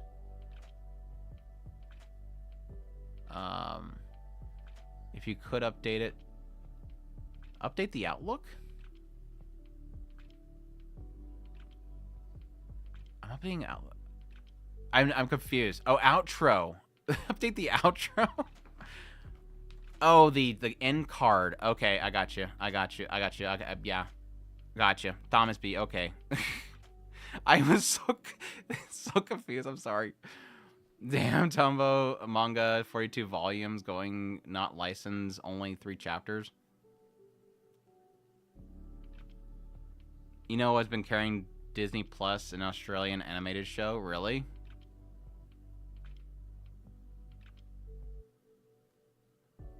It's alright, Swag. I was too busy trying to... I didn't think of looking down for a correction. I usually do. But no, I appreciate it, man. I'll try to remember. I'm probably going to forget, but hopefully I'll remember. Okay, anyways. Appraisal Skill. I was super hype on this early, but I am getting a little bit fearful of the show. But I do know that I've heard that it's supposed to get, like, really good, which was good because I was liking the first 2 episodes. I'm going to leave it in high B for now because I don't really... The 3rd episode has me a little... Okay, no, the 1st episode he gets the guy. The 2nd and 3rd episode he gets Roxy. The 4th episode he gets the Strategian kid. So 4 episodes in. I'm just at this point, like, I like how fresh it is because it's so much more main character's not OP but everybody else is, and it's gathering the OP characters. But at the same time, I'm getting fatigued with it being like, oh, there's the next recruit, let's talk them into joining. Oh, there's the next recruit, talk them into joining. I'm hoping that it starts to kind of get into something soon. Appraisal Skill manga goes crazy later once shit start going down. Yeah, and it's the assumption it's going to happen because obviously the opening of the show literally shows you how it's going to be going bad. So I like it. So I guess my point is it's got massive potential, but I'm fearful of it not getting somewhere anytime soon. He gets Roxy. We're just gonna have to say something. It's Roxy with a C cup or D cup. I don't know if you want to call it a D cup. It's pretty much a D cup. But I've been enjoying it. It's very refreshing, and I like it. So we'll see. I keep wanting to make a video on it. I might after the next episode, I might make a video on it. It is already starting to look rough too. That's my only other problem. Visually, it's starting to kind of have some strain, I guess. Massive magical potential growth. All right. The second show about romance and not knowing what love is. Condition Called Love is it's a show. It's a show about love. It's a show about... No, I'm sorry. It's a show about learning what love is. And the main girl's cute. That's the show.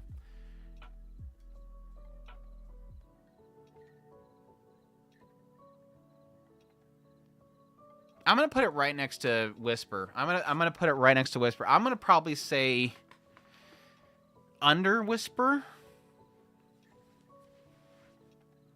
I don't like the dude. The dude creeps me out. That's what, my only struggle with the show so far is the dude unsettles me, and I'm certain that's the point. I'm assuming based on the yeah, somebody point out, yes, technically with the Japanese title technically does more indicate him as being the issue.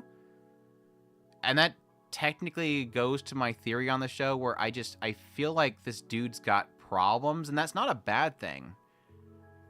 it's just uncomfortable to watch. Like it is one of those rare cases where I get that's the point, but it's kind of unsettling, and I feel uncomfortable watching it. Hopefully it'll get to a punchline. I'm gonna keep watching it because I'm curious if they'll do something good with that. But so far, it's good. It's good. For the one show, I'm actually an actual manga reader for Hanekoi-kun manga S tier adaptation low A, for animation high B, for the point that for it'll get better. Dropped it, seen it a million times. Oh, which concept, Aaron? Like the whole, I have to figure out what love is. Like I said, literally side by side. There's two shows right here. This girl and this girl's got to figure out what love is. Except for this one, she seems to know what love is, and this guy, I guess, has a very skewed perspective of what love is. That's what I'm getting from the show. Is this dude's got a very unsettling, possibly skewed version of what love is. It definitely has stalker vibes. It does. It's almost yandere. Like it's like right there to yandere.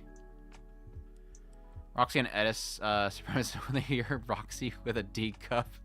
Yeah, I'm not a fan of Roxy with a D cup, to be perfectly clear. Roxy's beautiful the way that she is. As you can see above me, she's beautiful the way she is. Winbecker a B. Huh? I like it. I'm not completely on board with it yet, but I like it. B's really good for me. B's really good for me. The good thing that he improves. Spoilers, Sarah? What the? You just get the spoilers out of the chat. What are we spoiling stuff for? Title be trolling people. I mean, I think that's actually kind of interesting, to be honest. Not even, if for somebody that would not have known that that's the title. But it's a good thing. He improves. Oh yeah, I just read that. The manga art for this one is so beautiful. So the animation being lackluster. I think it looks good. I don't have a big problem with the visuals. I thought it was a pure girl. Never mind, got it. The thing I like about it is she is pure relationship. That she is in a pure relationship? Oh, for which one? Y'all are wrong, by the way. The definitive waifu is Mushoku is Edis' mom. We're all like Hilda lovers here. Why did they give Hananoe-kun a trapezoid chin in the anime? Does he? Don't recall. It's like the most safe for viewers to learn about love without any drama, except to make the MC is broken. It seems to be a safe route. If he's gonna take up the whole screen, I'll adjust it. Broken and self-issue, by the way.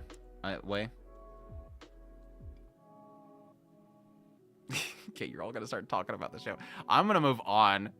Y'all getting bad with the spoilers. Oh look, this show. Banished former hero. Where does banished former hero go? S-A? A, right? Banished former hero A, possibly? No, it's trash. The bottom of the trash can it goes. The bottom of the trash can it goes. Quickest drop for me. I don't even think I'm ever gonna go back to that show. I just am. It's got a tan girl in it. That's the only thing that the show's got going for it is a tan girl. And the moment that she decided to stay behind with the blacksmith, that was the last straw. I'm like, okay, done. I'm good. I'll continue on. Banished's the only show I've dropped this season. The novel's okay, which waka? I've been trying to watch it, but holy, it's a struggle. It visually, this is. Dean's got 3 shows this season: the Tadaima show, Remonster, and Banished, and they're all. Well, I haven't watched Tadaima. I mean, I've watched a little bit of the first episode. It doesn't look bad. It could get worse. Remonster looked okay with the first episode of Remonster was actually good looking. The rest of it looks like garbage. And this show was garbage from the beginning. So I'm not sure what Dean's doing.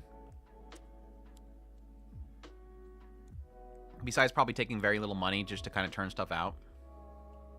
Dean needs to close up shop. Dean has done good stuff. Dean has done good stuff. I seen somebody make a comment about that the other day, that Dean doesn't make anything good. I think it was another podcast. But Dean's not terrible. Like, I haven't watched Oku. I'm not sure how that one went. Sasaki Miyano looked okay, but it wasn't like they were going for like high action or anything like that. Log Horizon's always been decent from my experience. Nanatsu Taizai was okay. Seven Deadly Sins was okay. Yeah, I guess the only ones they have that has been like visually good throughout it was probably Hozuki no Raitsu and Konosuba and Showa. But I admit that Showa or Konosuba didn't look good at first. Until they got really bombastic with the characters. Yeah, it's I guess it's a studio that is kind of living in the past. It kind of got its legs early on with some really big titles, and then from then on it just really hasn't gotten them back.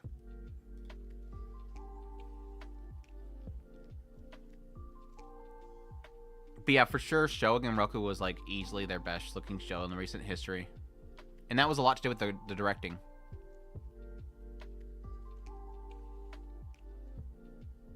I felt that one on a deep level. One tan girl to stick around, right? Maybe my master could get banished heroes resources.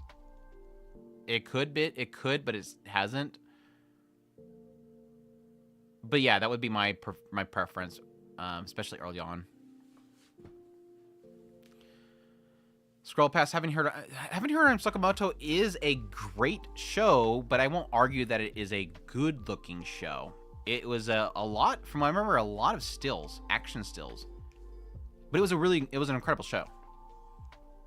Like it didn't need to have bombastic animation because its punchlines had to kind of stick with action stills. Salad bowl.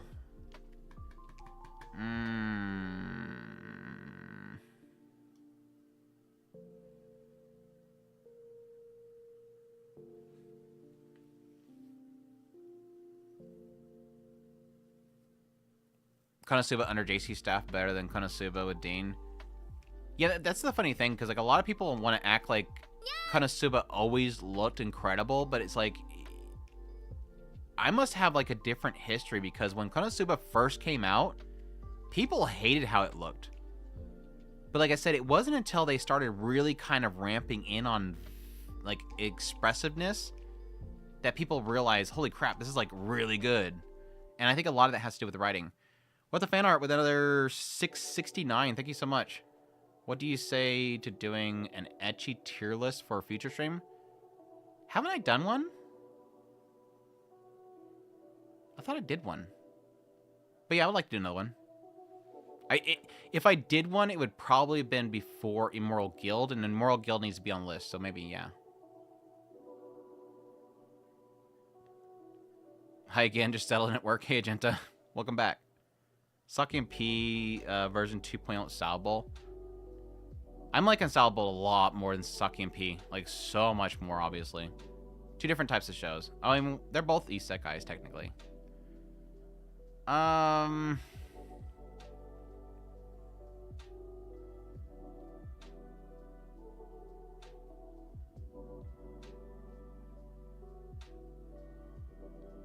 It's a tough one. Probably high B, maybe low A. I'm gonna put low A for now. I just enjoy it. No, I don't think it's an A. I think it's a B. I'm gonna put B. It's got some lull-in points, but I do really enjoy it. It's not always It's not always hitting, to be honest. Hello, yeah, yippee, conk. Yippee. Salbo's better having said that, yeah. I guess because it aired in theaters earlier last year. Love Salbo. Only been here about a year, so I might have missed it. I know you've done waifu rankings, never saw an ecchi one.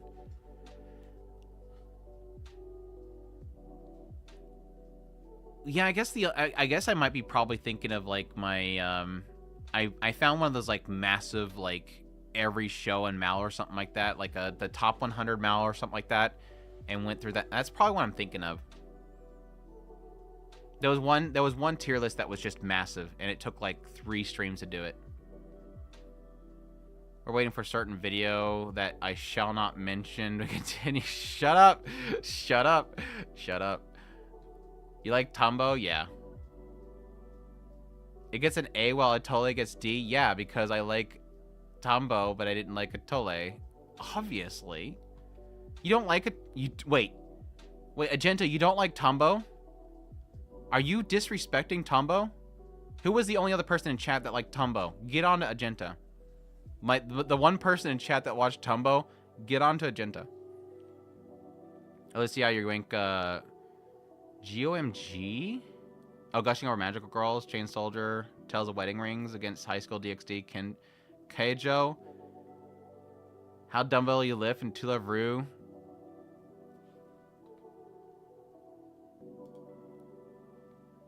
Confession. I haven't watched To Love Ru.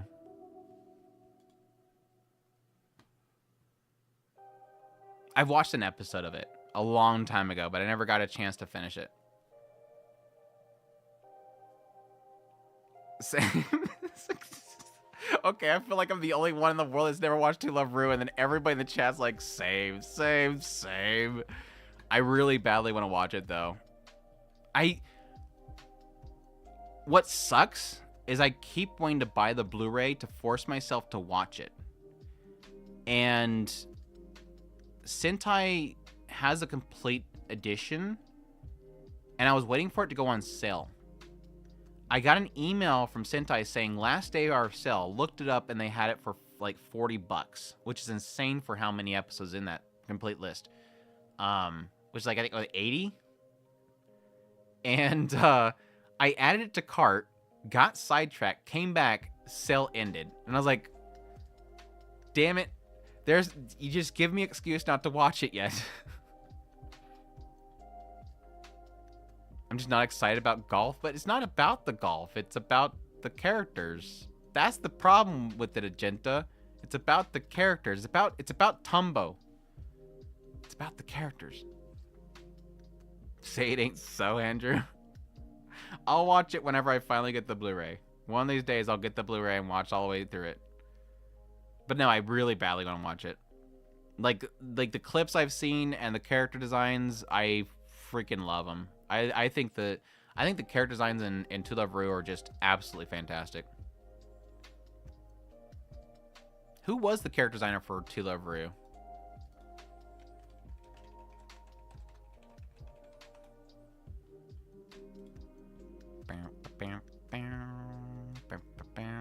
Because didn't they work on something else that I've watched? I want to say designer. What? There's no designer? They don't list a character designer? Maybe it's the original character. Oh, there it is. Original character designs. That's right. It's Kentaro Yabuki, who did Had an Illusion, Ayakashi Triangle. Is that it? Wow, I think they had some more stuff. Swag, thanks for the membership. Now you get all of the amazing Mushoku Tensei emotes.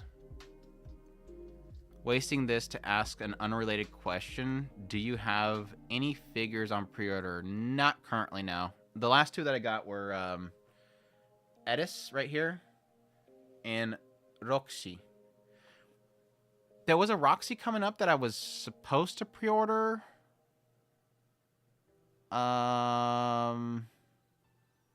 I'm forgetting. I'm blanking.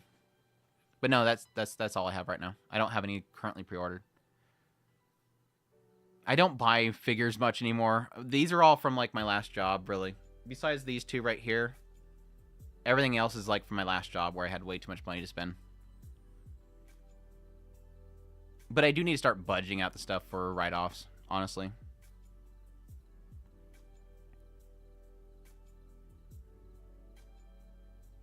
Only to Love Rude Darkness is good. Oof.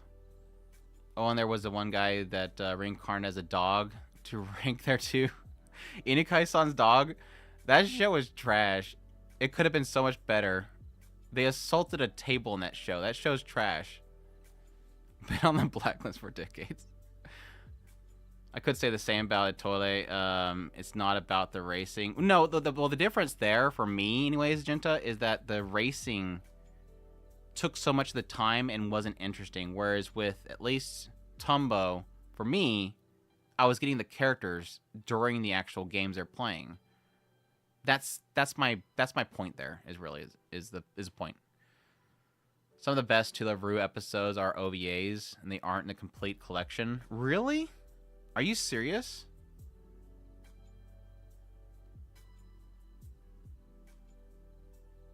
Just teasing, sorry, man. True leveling content. You're all right. I'm very difficult to offend. If people have not guessed that by now, I mean, I deal with commenters in YouTube.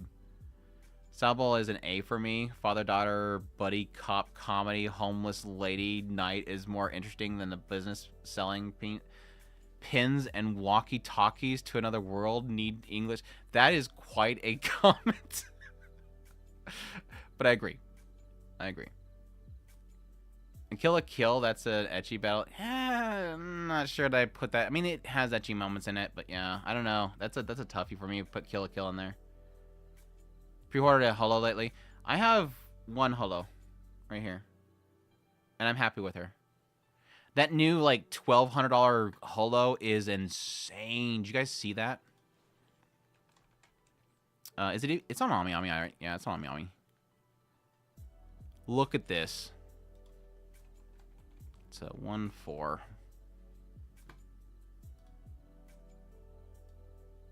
The other 1-4. Sorry, flashbang. Sorry, I should have put a flashbang warning. $1,292 just for the figure, and then you're probably spending, I would guess, at least $200, maybe $300 to ship her because she's a 1/4 scale. Absolutely crazy. Woof. That is a tax right there. The reason why I'm guessing it costs so much is it actually is polyester.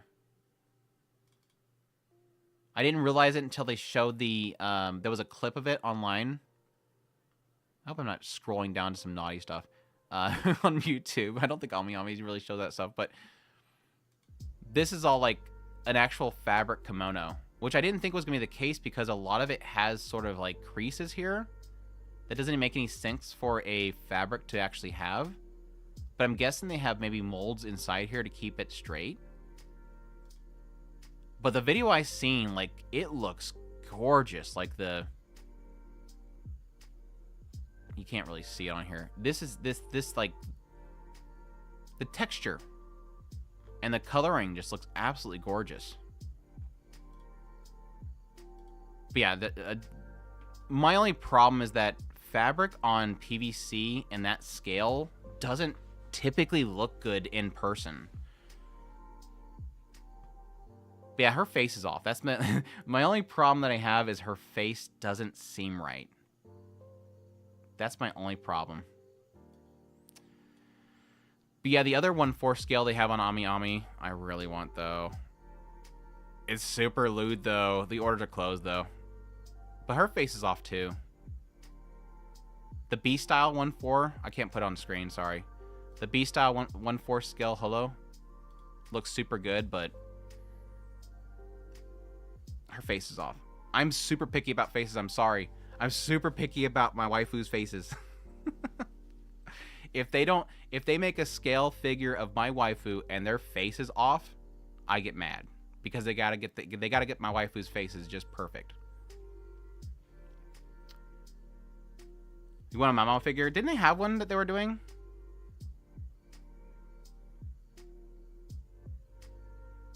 Yeah, a lot of the Roxy figures, her faces are off too. That's why it took forever to get this one. I eventually decided on this one.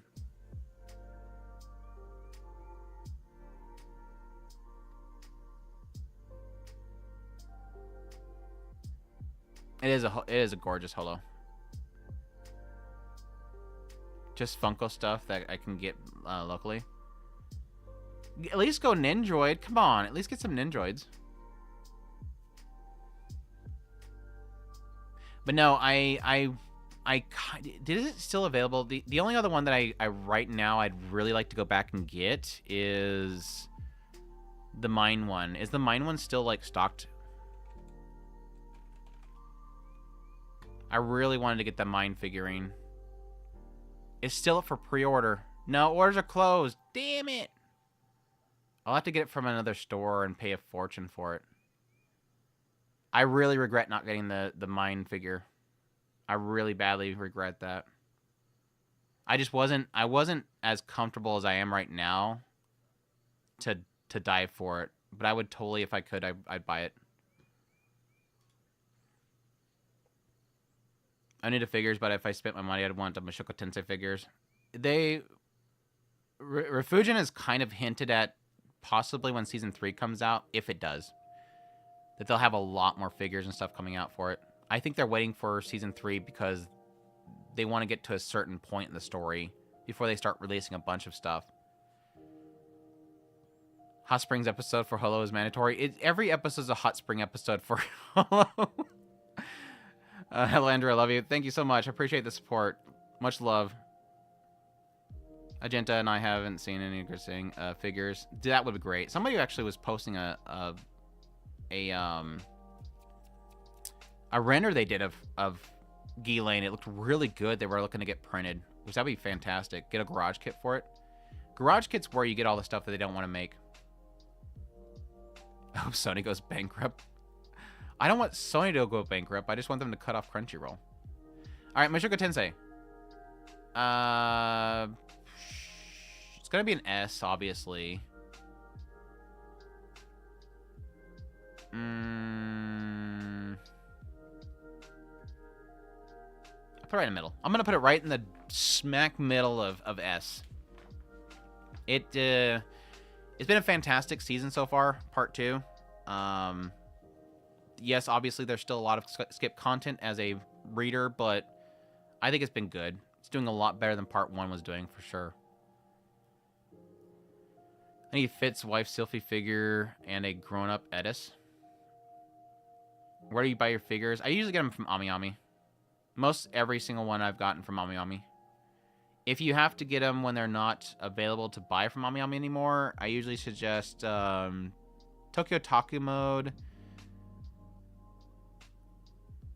Mandarake, if you can find them there, is a really good way to get them cheap and in good quality. When I used to buy a lot of stuff, I used to buy a lot of stuff from Mandarake. If you guys aren't guessing by me dropping their names so much, Mandarake is like a mixed bag, but it's super good site. What's the last show on the list beside Viral Hit? This is Astron Note, and this is Sandland.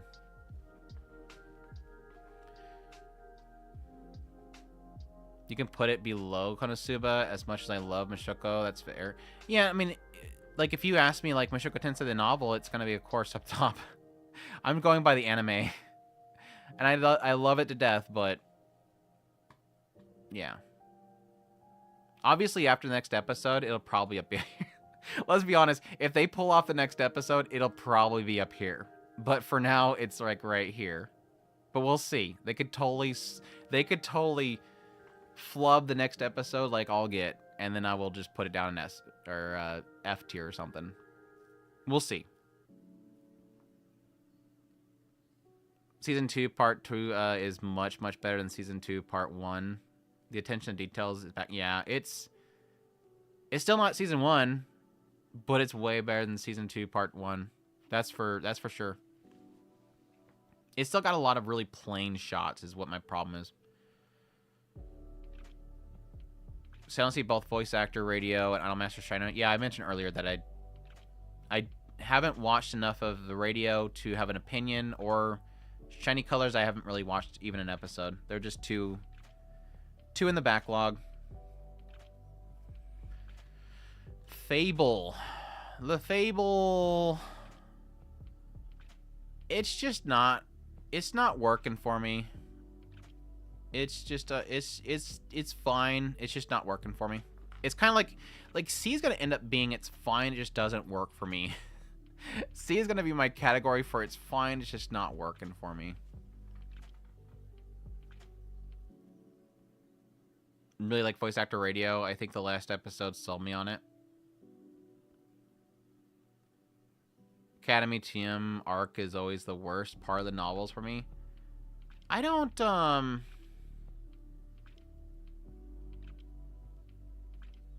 the Academy part is good. Like, when I was reading the light novel series, the Academy part is good. It's the slice of life moments that weren't working for me. So I can't say that, like, the Academy arc is, like, a toss away. Because it has some incredible part. Nanahoshi's breakdown, Ellen Lace at the wedding. Again, the stuff that's coming up, there's some really good points in it. Fable Fan's gonna be cheesed. Is there Fable fans? I didn't know there's Fable fans. I know that the people like the light novel. I'm not sure if they're liking the anime. Battery. If you ask me, hey Andrew, what show should be incredible for you but is just not working, it's Battery. I absolutely love this guy Seiyu. He's literally the guy from Zombieland Saga. And I almost feel like they're trying way too much to lean in on his performance that it's just not working. And I think it's really because Zombieland... Okay, here, perfect... What's his name? I keep wanting to say his name, and I keep forgetting his name.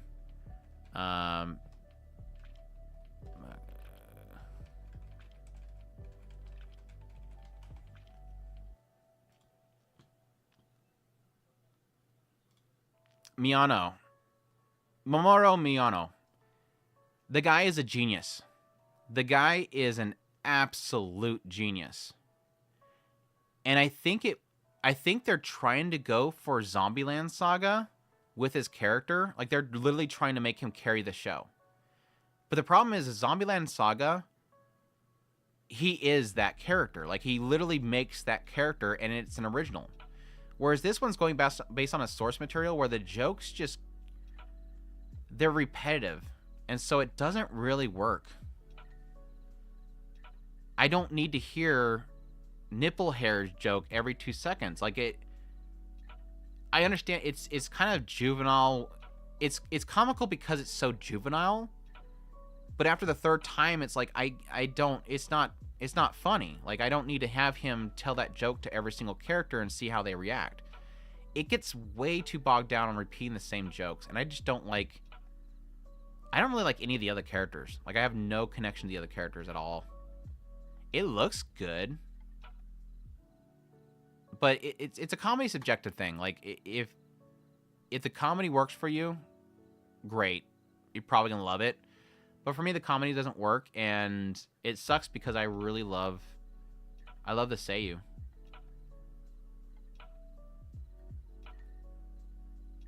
I don't have voice actor radio on here. I haven't seen enough of it. The worst part of the novel for me is book 2, with half of the volume 10 not because they are bad, just because they are the worst of the best. Yeah, exactly. When I did my tier ranking list for the novel series, when I got halfway through, that was my point. I'm not comparing these stuff to other books. I'm comparing them to each other. The only thing making me watch the show is waiting for do something. True.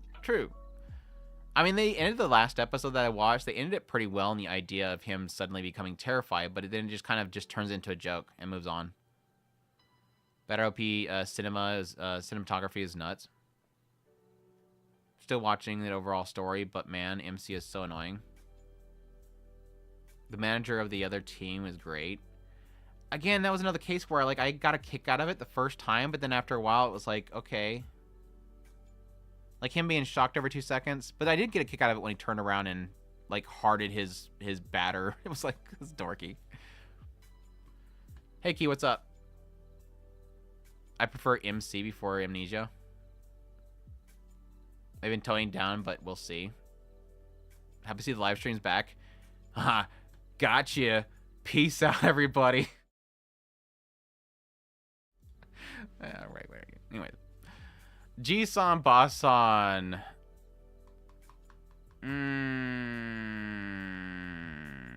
It was so funny. But me and Chris did our first impressions of Grandma, Grandpa. And I completely forgot to bring this up on the podcast. But I cannot get Magical Senpai out of my head when I'm watching that show. Like, legit, Grandma looks exactly like Magical Senpai. And I didn't realize it until I literally took a clip of both of them and put it on Twitter. I'm like, okay, yeah, they're legit the same. Let's see if I can do this without getting in trouble. YouTube, don't get mad at me. Where's it at? This is literally the greatest thing I've ever created was this clip. Yeah, here it is right here.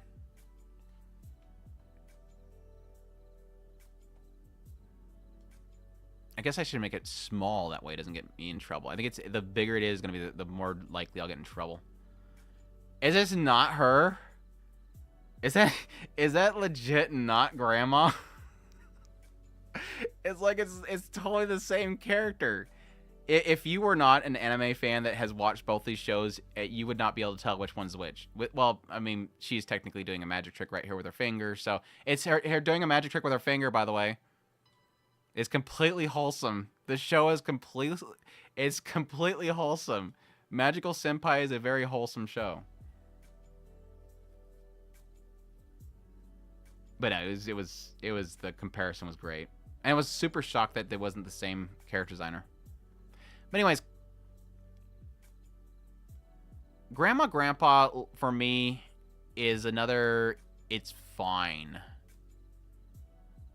And I think it works best whenever it's like super wholesome with the two of them. Like their relationship is super wholesome. I just don't think it's C. I'm gonna put it in C. It's just when it's not doing the wholesome stuff, it's just not that funny, unfortunately. When it's trying to be funny, it's just not that funny. Like the whole track and field thing was just kind of blah. But like I said, whenever it's about the two of them and their relationship, it's super good. Like I'd almost want an entire show about nothing but the two of them.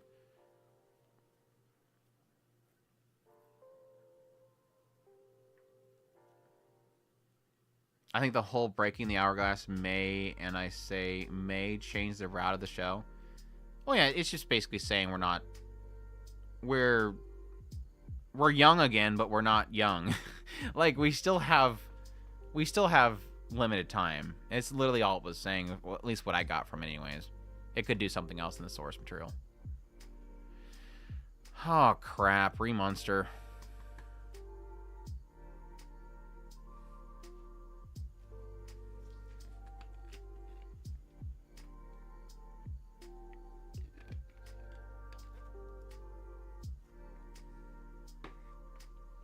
Microphone guy have a channel? Repetitive? yeah, what is... Let me explain Remonster. Jung. Oh, hey, we found a boar. Jung. I made a sword. Jung. Oh, hey, let's go over to the next door. Jung. Hey, guys, did we get better at that? Jung. It's literally the entire show now. I was actually going to make a I really badly wanted to get a little bit of time, like a little slice of time on the side, just to make a meme crap post or whatever for Twitter, where it's literally like, this is the Remonster experience, and it's like literally the character goes to walk towards somebody, and then it cuts to a blank screen that says second 2, and then the guy makes another step, and then it goes to a blank screen that says second 3, and then he hands the person something, second 4. Like, that literally is how it feels like the show has become, is literally just constantly next day, next day, next day, next day, next day, and it's not. It was so good at the beginning. Like, I have a feeling Remonster is going to go down as literally the show that has the most potential of being a knockout hit, but it's blitzing the material or something, because it just keeps cutting it has become nothing but a show about telling you for a brief moment, narrating over what happened on a day and then cutting the next day, and nothing feels like it has purpose. It lacks purpose at this point, I guess. It feels like the next episode could be really good. I don't know that Dean's going to do a good quality of it, because Dean's already butchered the show at this point visually. Most of the show is just steals. Anyways, rant over, sorry. Just waifu harem, I'm so OP. Or maybe D, remake of Slime. It felt very Slime at first, which is a good thing. Even though, yes, everybody corrected me that it apparently came out before Slime. It's fine. I called it Walmart brand Slime at first. But it technically seems like, and a more apt phrase would say that Slime copied it and made it insanely good. Rezero drew very vague inspiration from Remonster or something. I think Andrew did a video on it. I've never claimed Rezero has drawn inspiration from it now. ReZero writer really likes Unnamed Memory. And I know some people have been saying that Mushoku Tensei writer got inspiration from ReZero, which that is incorrect. The Mushoku Tensei writer, after reading Remonster, felt encouraged to publish his own work on the site that it was on, which is the site that they initially did the web novel publishing of Mushoku Tensei. So it wasn't that Mushoku Tensei was inspired by Remonster, is that he was inspired to publish his goods because he read Remonster. He was like, oh wow, you can do that. He liked the story, I think, but the whole point there was that after reading that, he goes, I could do that too. I can put my stuff out there. And that was what, it's still an encouragement, but it's not that Mushoku Tensei was inspired by Remonster. It's that it inspired him to take action, basically.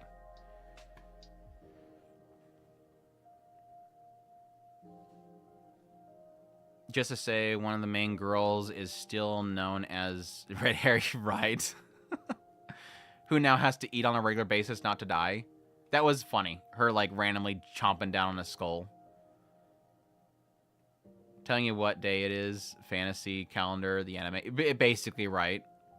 It gives me, like, vibes of, like, 24. It's like 24 if it was poorly directed. It's the TV 24 if it was poorly directed. So the whole jung jung jung jung is like doing that all the time. Remonster's goblins are hot. They are hot, yeah. No, it's guy bangs a dryad for 5 hours. The anime.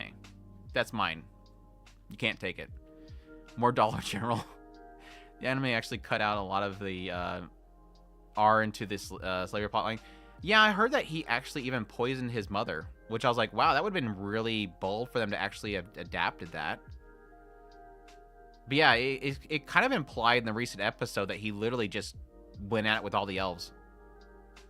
Like, they were saying something about them not being able to put anything on their ears because he wanted to give them, like, his little radio ear insert. And then he's like, I had to help them get over that. And it cuts out. I'm like, okay, totally just... I'm not offended by it. I'm not saying that, but I'm like, okay, that was an interesting... what they were implying there. Unnamed Memory confuses the heck out of me with its last 2 episodes. I haven't watched the last 2 episodes. I'm assuming it's probably because they're cutting stuff. Is Isekai trash dying out? Trashy type isekais? No. It's never gonna die. Skill like they're skipping about? They are skipping a lot. Yeah, we talked about that earlier. Unnamed Memories is skipping a lot of stuff. I only know based on the manga, and they are skipping a lot. Anyways, Remonster. Episode 1. Let me do this because I wanna give an explanation here. Episode 1 of Remonster, A. Episode 2, B. Episode 3, D. Episode 4, there. I'm not gonna put it in trash yet, but damn, it was so good at start. It was such a good show. Didn't I put it in my top 10 so far list? Or I think I put it in an honorable mention because I think I watched episode 3 at that point and I was like, yeah, this might go downhill. I have not caught up on Duke of Death, but I'm gonna assume it's still good. I am so behind on Duke of Death. Angel Apartment.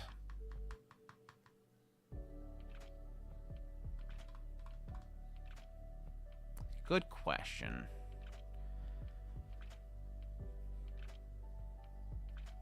I don't like the main character. I think the characters are cute. It's a very shrugged show. The ecchi's good when it's there. It's a very shrugged show. I do like the Angel a lot, and she carried the very beginning of it a lot for me because I hate the main character. He's very so much a old harem protagonist trope that is just, I wish would die at this point. The recent episode that I watched, I'm not sure if it's the recent episode that released. I don't think it was it might have been Saturday's episode. Basically with the Yuki showing up. When the Yuki Yomi showed up, Yuki Hime, whatever, showed up, that was, I think, a much needed chemistry. Like, I think the 3 girls did so well together. It was like out of nowhere, suddenly I'm like, holy crap, this can actually be pretty funny. But that's kind of me saying I liked one segment of the show. I don't know if it's quite there yet. I think another episode or so can probably be telling for the show. But for right now, I'm going to probably put it in the C tier. I'll put it under Bartender. Bartender's a lot better than it. But it has potential. Those last scenes that I seen, especially again with the 3 girls together, I think was like the chemistry the show needed. So I think it could do really good from this point on. Kind of reminds me of Actually I Am. Like, Actually I Am is like non-stop hilarious, by the way. If you've not watched Actually I Am, it's an incredibly good show. But it kind of gave me that sense of that with the shenanigans of different types of reveals, I guess, around what they are. Level 2 cheat skill. Level 2 cheat skill. I don't think it's a good show, but it's solid. Like I'm enjoying it. I don't think it's actually doing anything particularly good. It's just entertaining. It's a very much so a. It's very so much a what do you would call it, a.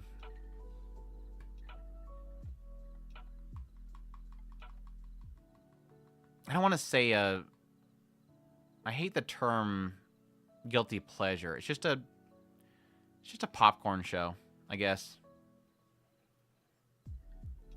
The Frenmer makes it. I like the Frenmer.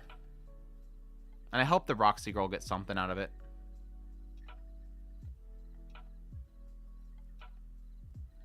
It's so trash, but I like it. I don't even think it's trash. It's just kind of. It's like it's so bog standard, hitting all the checkpoints of a Isekai OP main character. But the main character is a cool dude. Like, I think that's what kind of makes it work so well, is I think the main character's a solid dude. And so it kind of helps it out a lot, so. Anyways. I cannot believe we finally got to this show. The guy's alright. Yeah, I mean, he's just a good dude. He's not like he's entertaining. It's not like he's breaking grounds. It's just that he's a cool dude. He's got standards.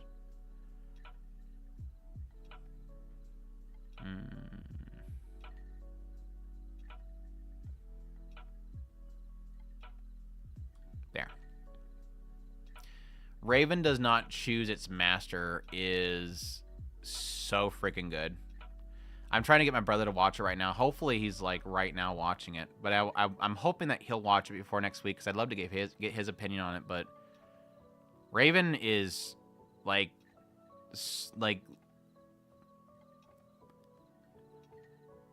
I think the best way that I found to explain it is it's Raven and Inner Palace without the mystery per episode. Somebody said something else in a comparison with it that was perfect. I was explaining to somebody that's Raven and Inner Palace with something else, and they said another show, and I was like, that's perfect. Like, those two together is what this show is. I guess it's like one of those, I guess, kingdoms, maybe? I don't know what they said. Something else kind of clicked for it.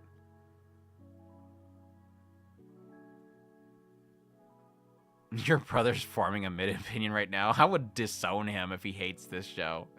He might not find it extremely entertaining, but he's gonna... Knowing him, he's going to find the intrigue of this series gold. I guess 12 Kingdoms... I don't remember much of 12 Kingdoms. It's a very politically driven Raven in the Inner Palace.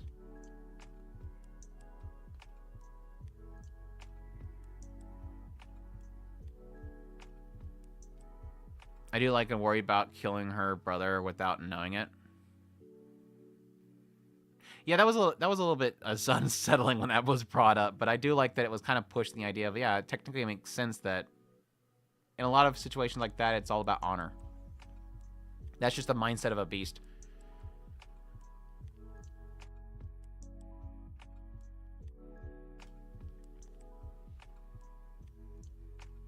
I do like the worried about the Demon Lord is a sweet Balros, the Lady Knight, and she's terrified he's going to turn into flaming crater for pointing out his sword in the face. Apparently that's the recent episode. I have no clue what you're talking about. Don't really like calling something guilty pleasure. Yeah, that's what I mean. It's like I don't care what I watch. Like I don't have anything that I really find a guilty pleasure. I can find, like, I have no guilt in what I watch. I will find there's times where I can admit that something... I can admit when something is probably going to be objectively seen as bad, even though I don't think there's really much objectivity in a lot of things in the world, especially entertainment. I could see that the majority of population probably would see that what I'm watching as being not fulfilling or even garbage. And I can sometimes equate that to being a guilty pleasure, but again, I hate using the term.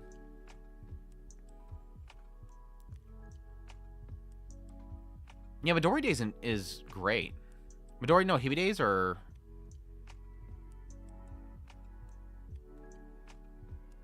Midori no Hibi Days is an incredible show.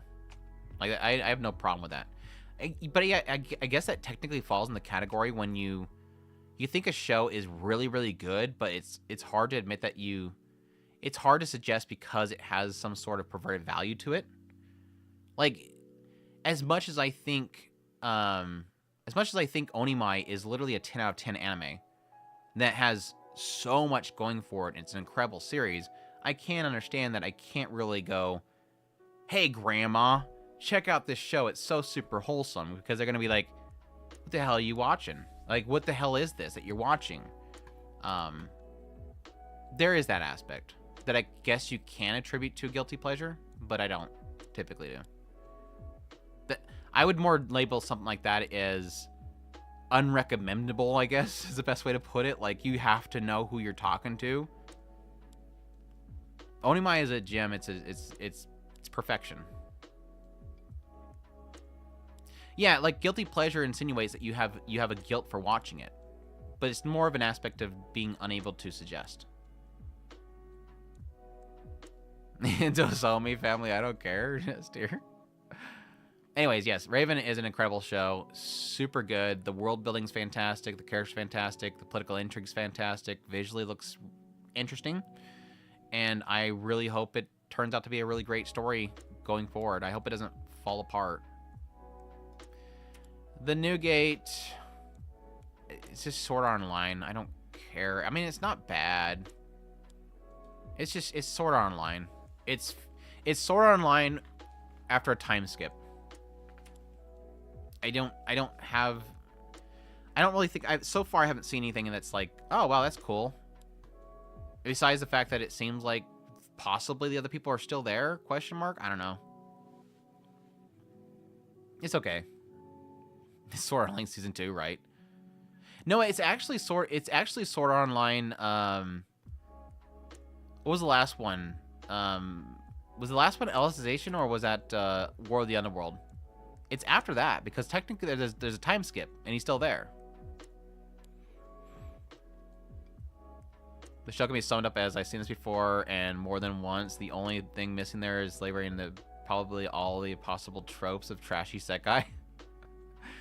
It was so funny that it technically, and admittedly, it opens up, it's so on the nose, Sword Art Online, it's not even funny. Like, the dude is in a VR MMO, they get trapped in the MMO, people are dying, he goes solo, he beats up some boss, he wins it, and the game ends, everybody's able to log out.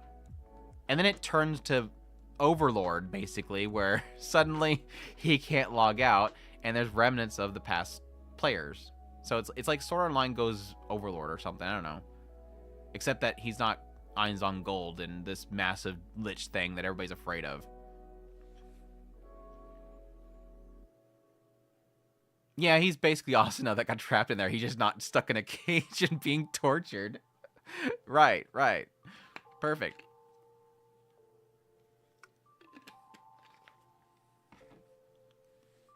Anyways, Astron Note.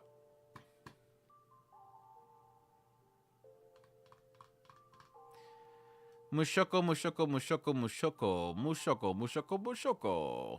The show that just loves saying Mushoku with Rudius. Mushoku. I think it's a low C. It's a show that I wish I could like, but every episode, Astron Note's one of those shows where after every episode that I watch, I realize I got nothing out of it. Like, I feel like I should get something out of it, but I don't get anything out of it. I think my biggest problem I have is I don't find any of the characters endearing in any way.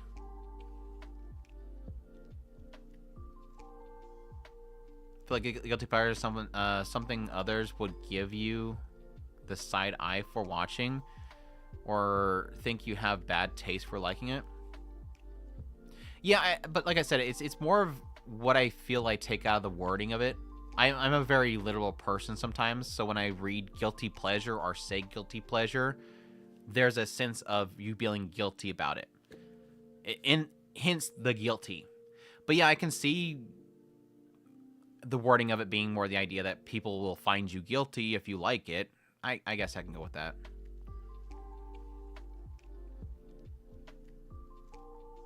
Yeah, I wanted it to be like, I wanted to like it. Feels meh. Yeah, I can see that. To be fair, I actually liked Sword Art Online all the way until Asuna couldn't beat the penultimate boss with Yuki. Unique 12-hit Mother's Rosario combo. Feel invalidated all the previous plots. I really liked Mother's Rosario arc. I guess I can agree with you on that one. It doesn't usually typically hit me as much though. But no, I've thoroughly enjoyed all of Sword Art Online. The only Sword Art Online that I have not liked was the was it Excalibur or whatever arc. I did not like the second core of the first season. I literally hated it. Even though I love his sister. Like, his sister's, like, the best character. One of the best characters. But yeah, I besides the very last season, Excalibur, and the second core of the first season, I've liked the rest of it. Like, I find it a very enjoyable series. I get what you're saying. I wouldn't recommend Orimo to 99% of the people, even though I enjoyed it. Orimo is great. Orimo is fantastic, yes. Astro is a strong platform to work with, but it hasn't done any much with anything. Yeah, I agree. I agree with that statement. Viral hit.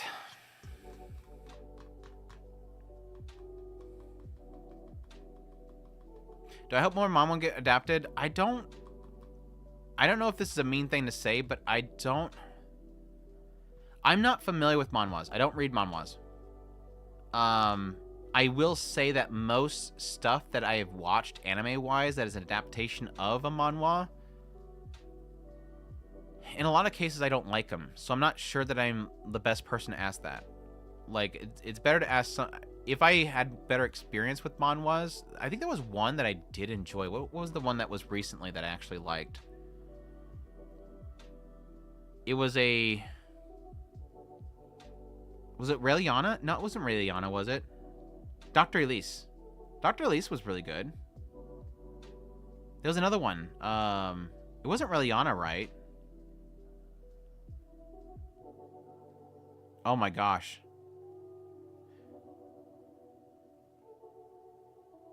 It was a female lead show. That's for sure.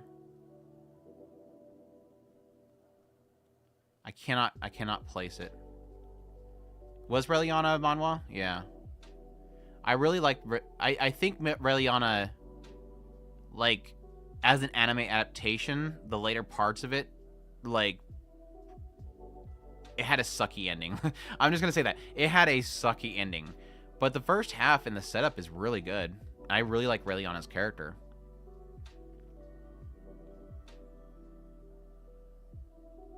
I agree, but Giga new manhwa video has really intriguing. It was about manhwas he's read. Yeah, I've not had enough good experience with manhwas yet.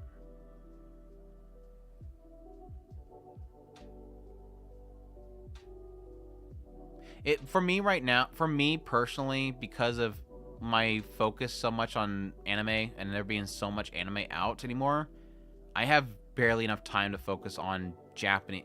Like, I've gotten to the point now where my focus is attempting to stick with strictly stuff that is out of Japan, because if I start getting into manhwas and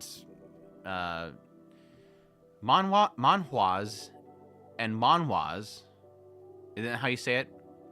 Anything not Japan, I don't have the time for, so it's difficult. Like, even trying to double up with solo leveling was difficult. So, anyways, viral hit, which I think is a manhwa, right? I think this is manhwa. I find it to be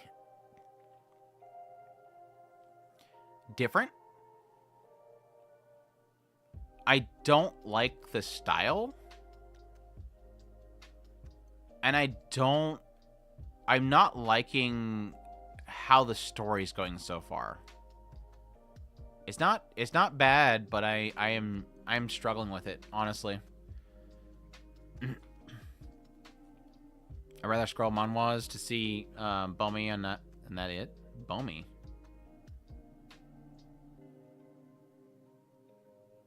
I wish the Windbreaker manhwa got anime. Is Windbreaker a manhwa? Instead of delinquent manga and the same name. Viral hit comic is dope. And corny. And the art is creepy. Dude, the art is extremely creepy. I can't stand it. The faces in viral hit I absolutely hate. With a burning passion. Every time it cuts over to him and he's got some stupid, I don't know, going for an ape face thing, or he's doing whatever face, I don't like it. Bomi is a hot chick and viral hit. Oh. Oh, is she the one that keeps watching from a distance?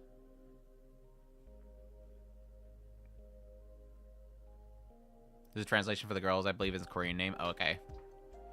Not the one that works for him that he's going out with. You're talking about the one that's in the bushes all the time. The one that's in the OP. The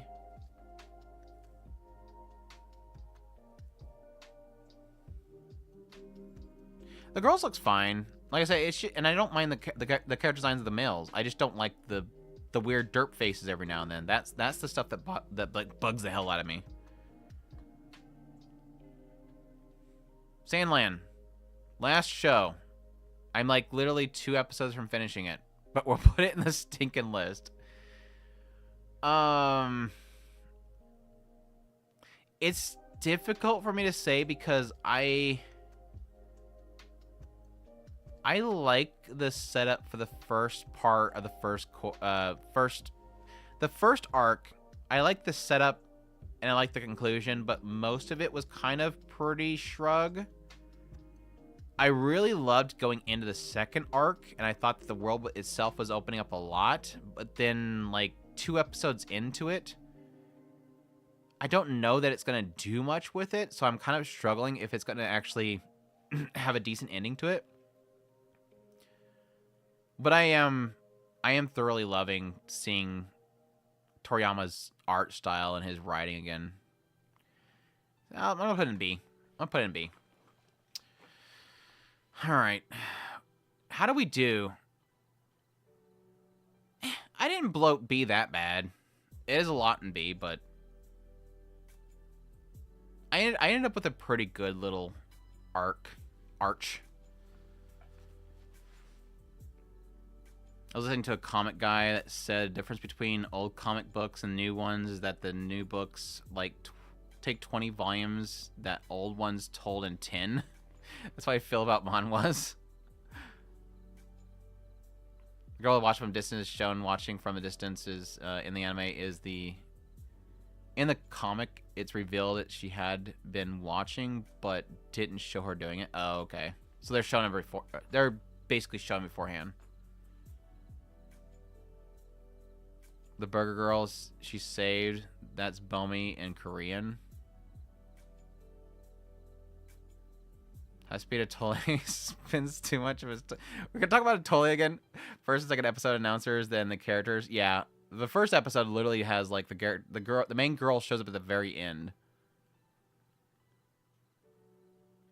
My common complaint is how would you rank this season so far? I think it's an A overall. Well, based on this right here, technically it would be a B. Yeah, I would say based on this tier ranking here, I would probably say it's a B+. But having 6 shows in S tier is a pretty big sign of something good. Like again, we were talking about earlier about how this season's kind of one of those seasons where it's difficult to drop shows in it. And this is sort of the sign of it. Like right here, this is what 6, 12, 16 shows. This is 16 shows that are A and S tier. So at least I'm going to, no matter what, watch 16 shows. But then you get into B where it's like, yeah, I'm still going to watch, I'm hyped for the next episode of Slime. I'm sure it's going to pick itself back up. I'm loving Salad Bowl, Girls Band Cry. Like, the only shows that I'm actually considering dropping is pretty much C and below. So that's a lot of shows that are really good that I'm enjoying. Of course, granted, Sandland is ending here soon. It's a stacked season that I'm really enjoying, and the A's and S's are like must watch every single week.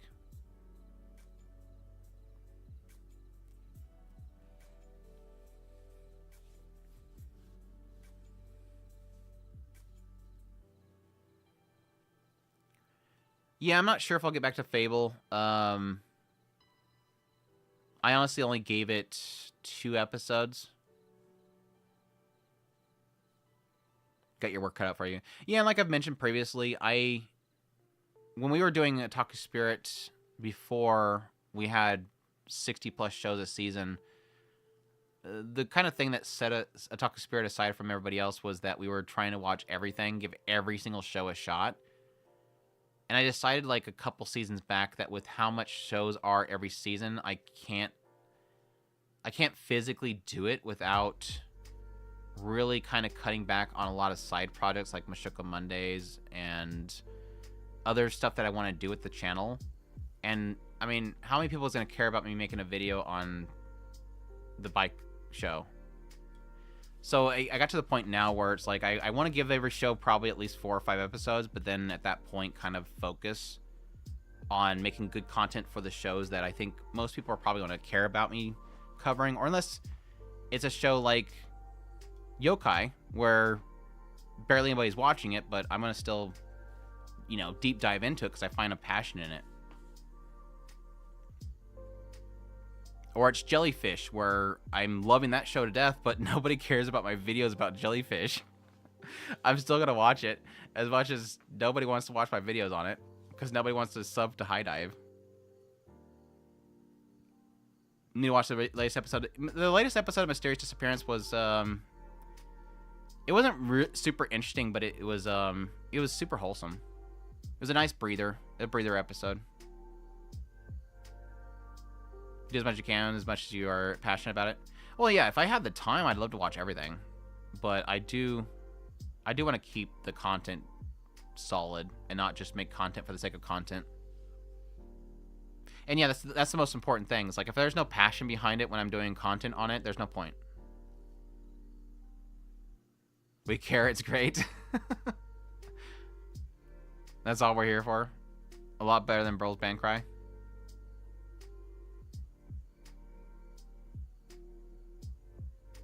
Yet everyone loved Oshinoko. Yeah, I'd imagine they had their subs go up a lot for that. Thankfully, but I'd imagine a lot of people probably got it through other sources. They found it to be important enough that they would find the alternate sources to actually watch it. I didn't care about your jellyfish videos, man. How well did it do? I was super bummed. Like, I get so passionate about some of this stuff that, like, if it doesn't do well, it kind of hurts. How well did Last Jellyfish do? 1,100. That's not bad. I just had to find some other content to work around it. Yeah, 1,400 before then, so it's dropping. I think my first video did pretty well on it. Where's that at? No, my first impressions, first episode was 2,000 views. Ugh. It hurts. It just hurts when you're passionate about something, but just unfortunately nobody's watching it. It is what it is.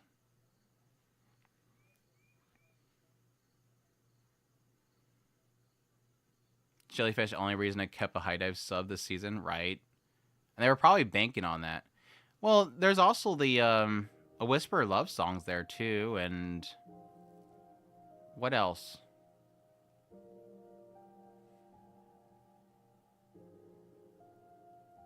I think there's a level of fatigue with anime as a whole. Well, that's why I'm fearful of this new trend of 60 plus shows a season. Is at some point there's just so much stuff that gets lost in it. And it's like I can make content to kind of feel people in on what to kind of keep an eye out for. But if people don't have time to keep up with this stuff, there's no point to it.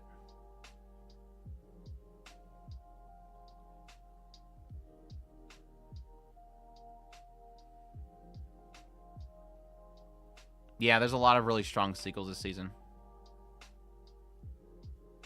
They need to do videos on some trash shows that are popular so that you can subsidize the drop in views, maybe?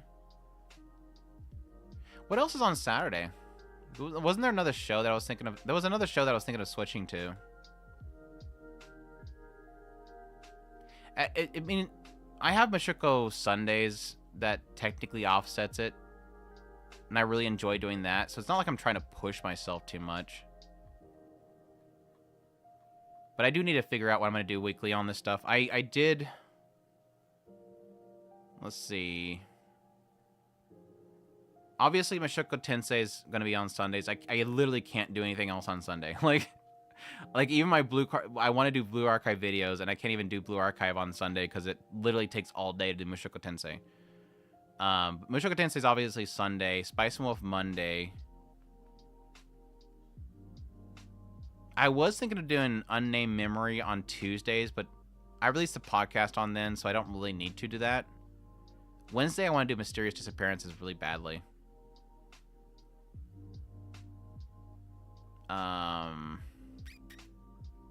Thursdays, I think Thursday is just gonna, like last season, probably be just a day to do random stuff. Friday, Slime if they don't do another meeting that's boring. I didn't do a video last week of Slime because I had nothing to talk about. And then Saturday, like I said, I had Jellyfish on there, but I might switch to... Oh, there's nothing else on Saturday that I was wanting to do. I thought there was something else on Saturday. Oh, Kaiju number 8. I don't know there's enough to talk about in Kaiju number 8 to do a video on it. I might start doing Tombo, but I don't think Tombo would get any attention either.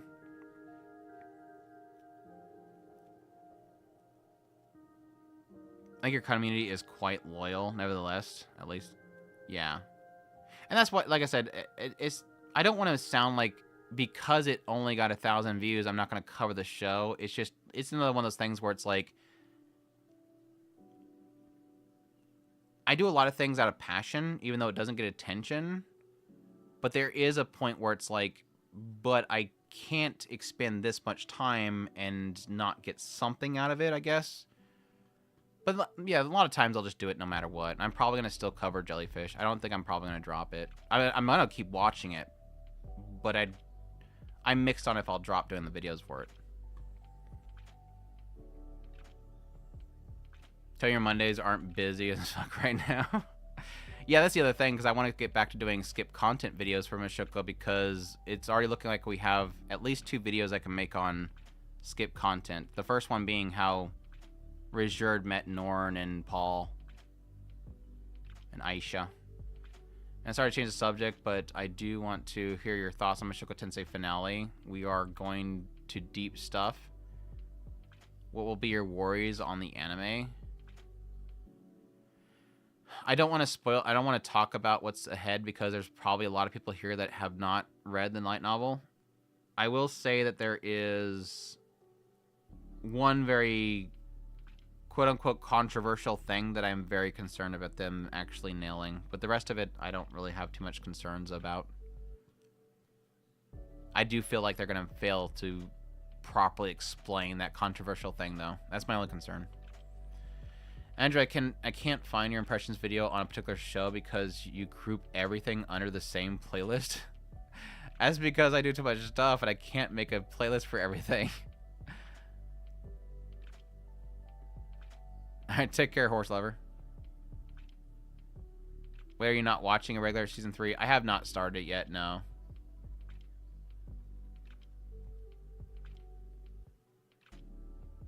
I wish we have an FF still.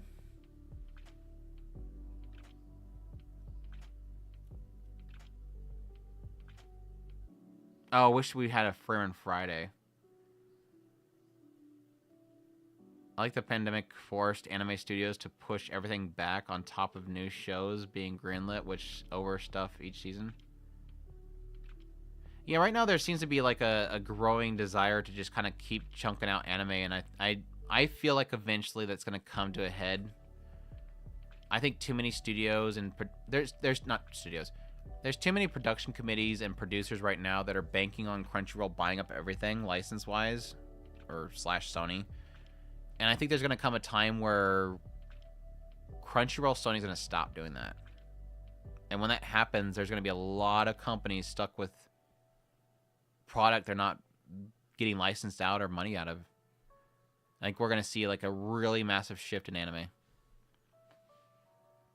Because as I explained to people, and I explained this in my my top, I think it was the top 5 anime, or top 5 lies that anime fans tell.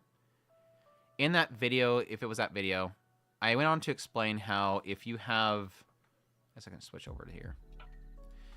I explained in that video that if you take how much a sub costs, and I think I even went with the lowest denominator, like the entry-level fan tier.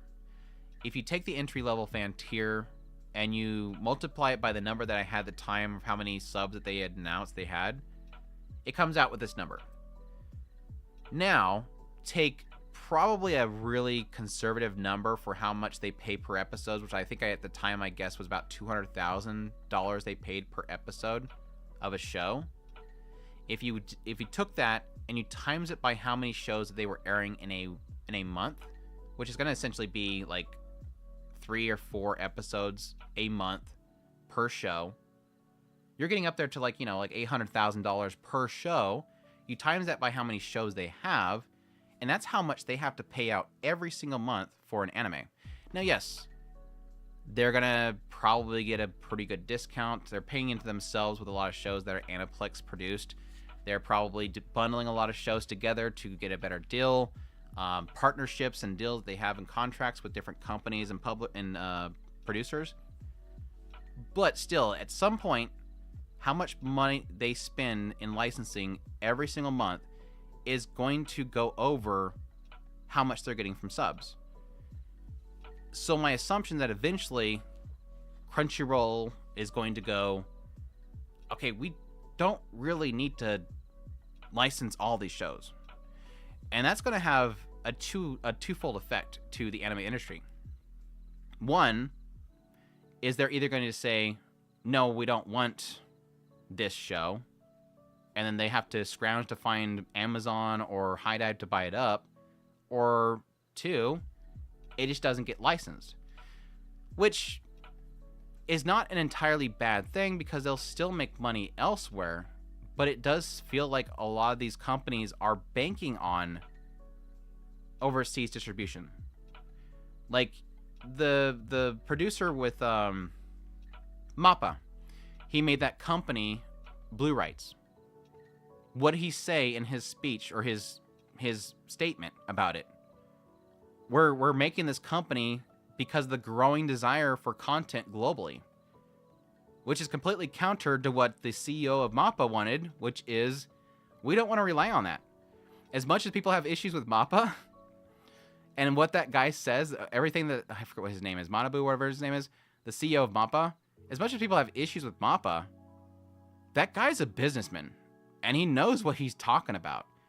He knows that eventually, like I think, eventually Crunchyroll's not going to buy up our anime for large amounts of money. Eventually Crunchyroll's going to start saying, yeah, we don't want to pay that much anymore. Oh, season 2 of Chainsaw Man's coming out? Yeah, we don't want to pay that much for it. And then they're going to be stuck with a whole bunch of money, a whole bunch of product that they've been building, and nobody's buying it. And why that's important is because right now, there's a lot. It's the reason why they're doing that, and the reason why it's so important that remains that way is that they're building their businesses on the idea that half of the anime industry is through overseas distribution. I flubbed it. I watched too much Hachikuchi today. So that's my concern that I have.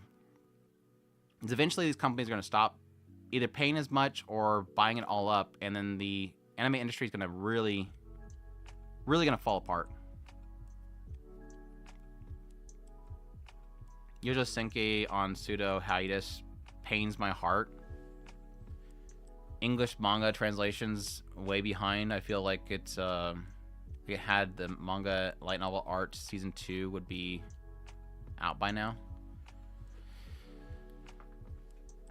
You see the trailer for the Gohan's new anime? Yes. Yes. With all of its CGI establishment shots and Medusa hair. Yes, I've seen it. I'm looking forward to it.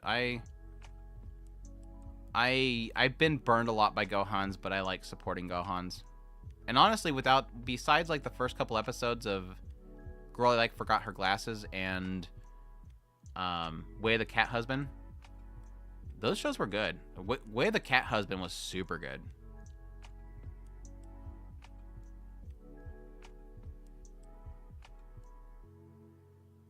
As I said, just ask what does Master Fitz Aisha say?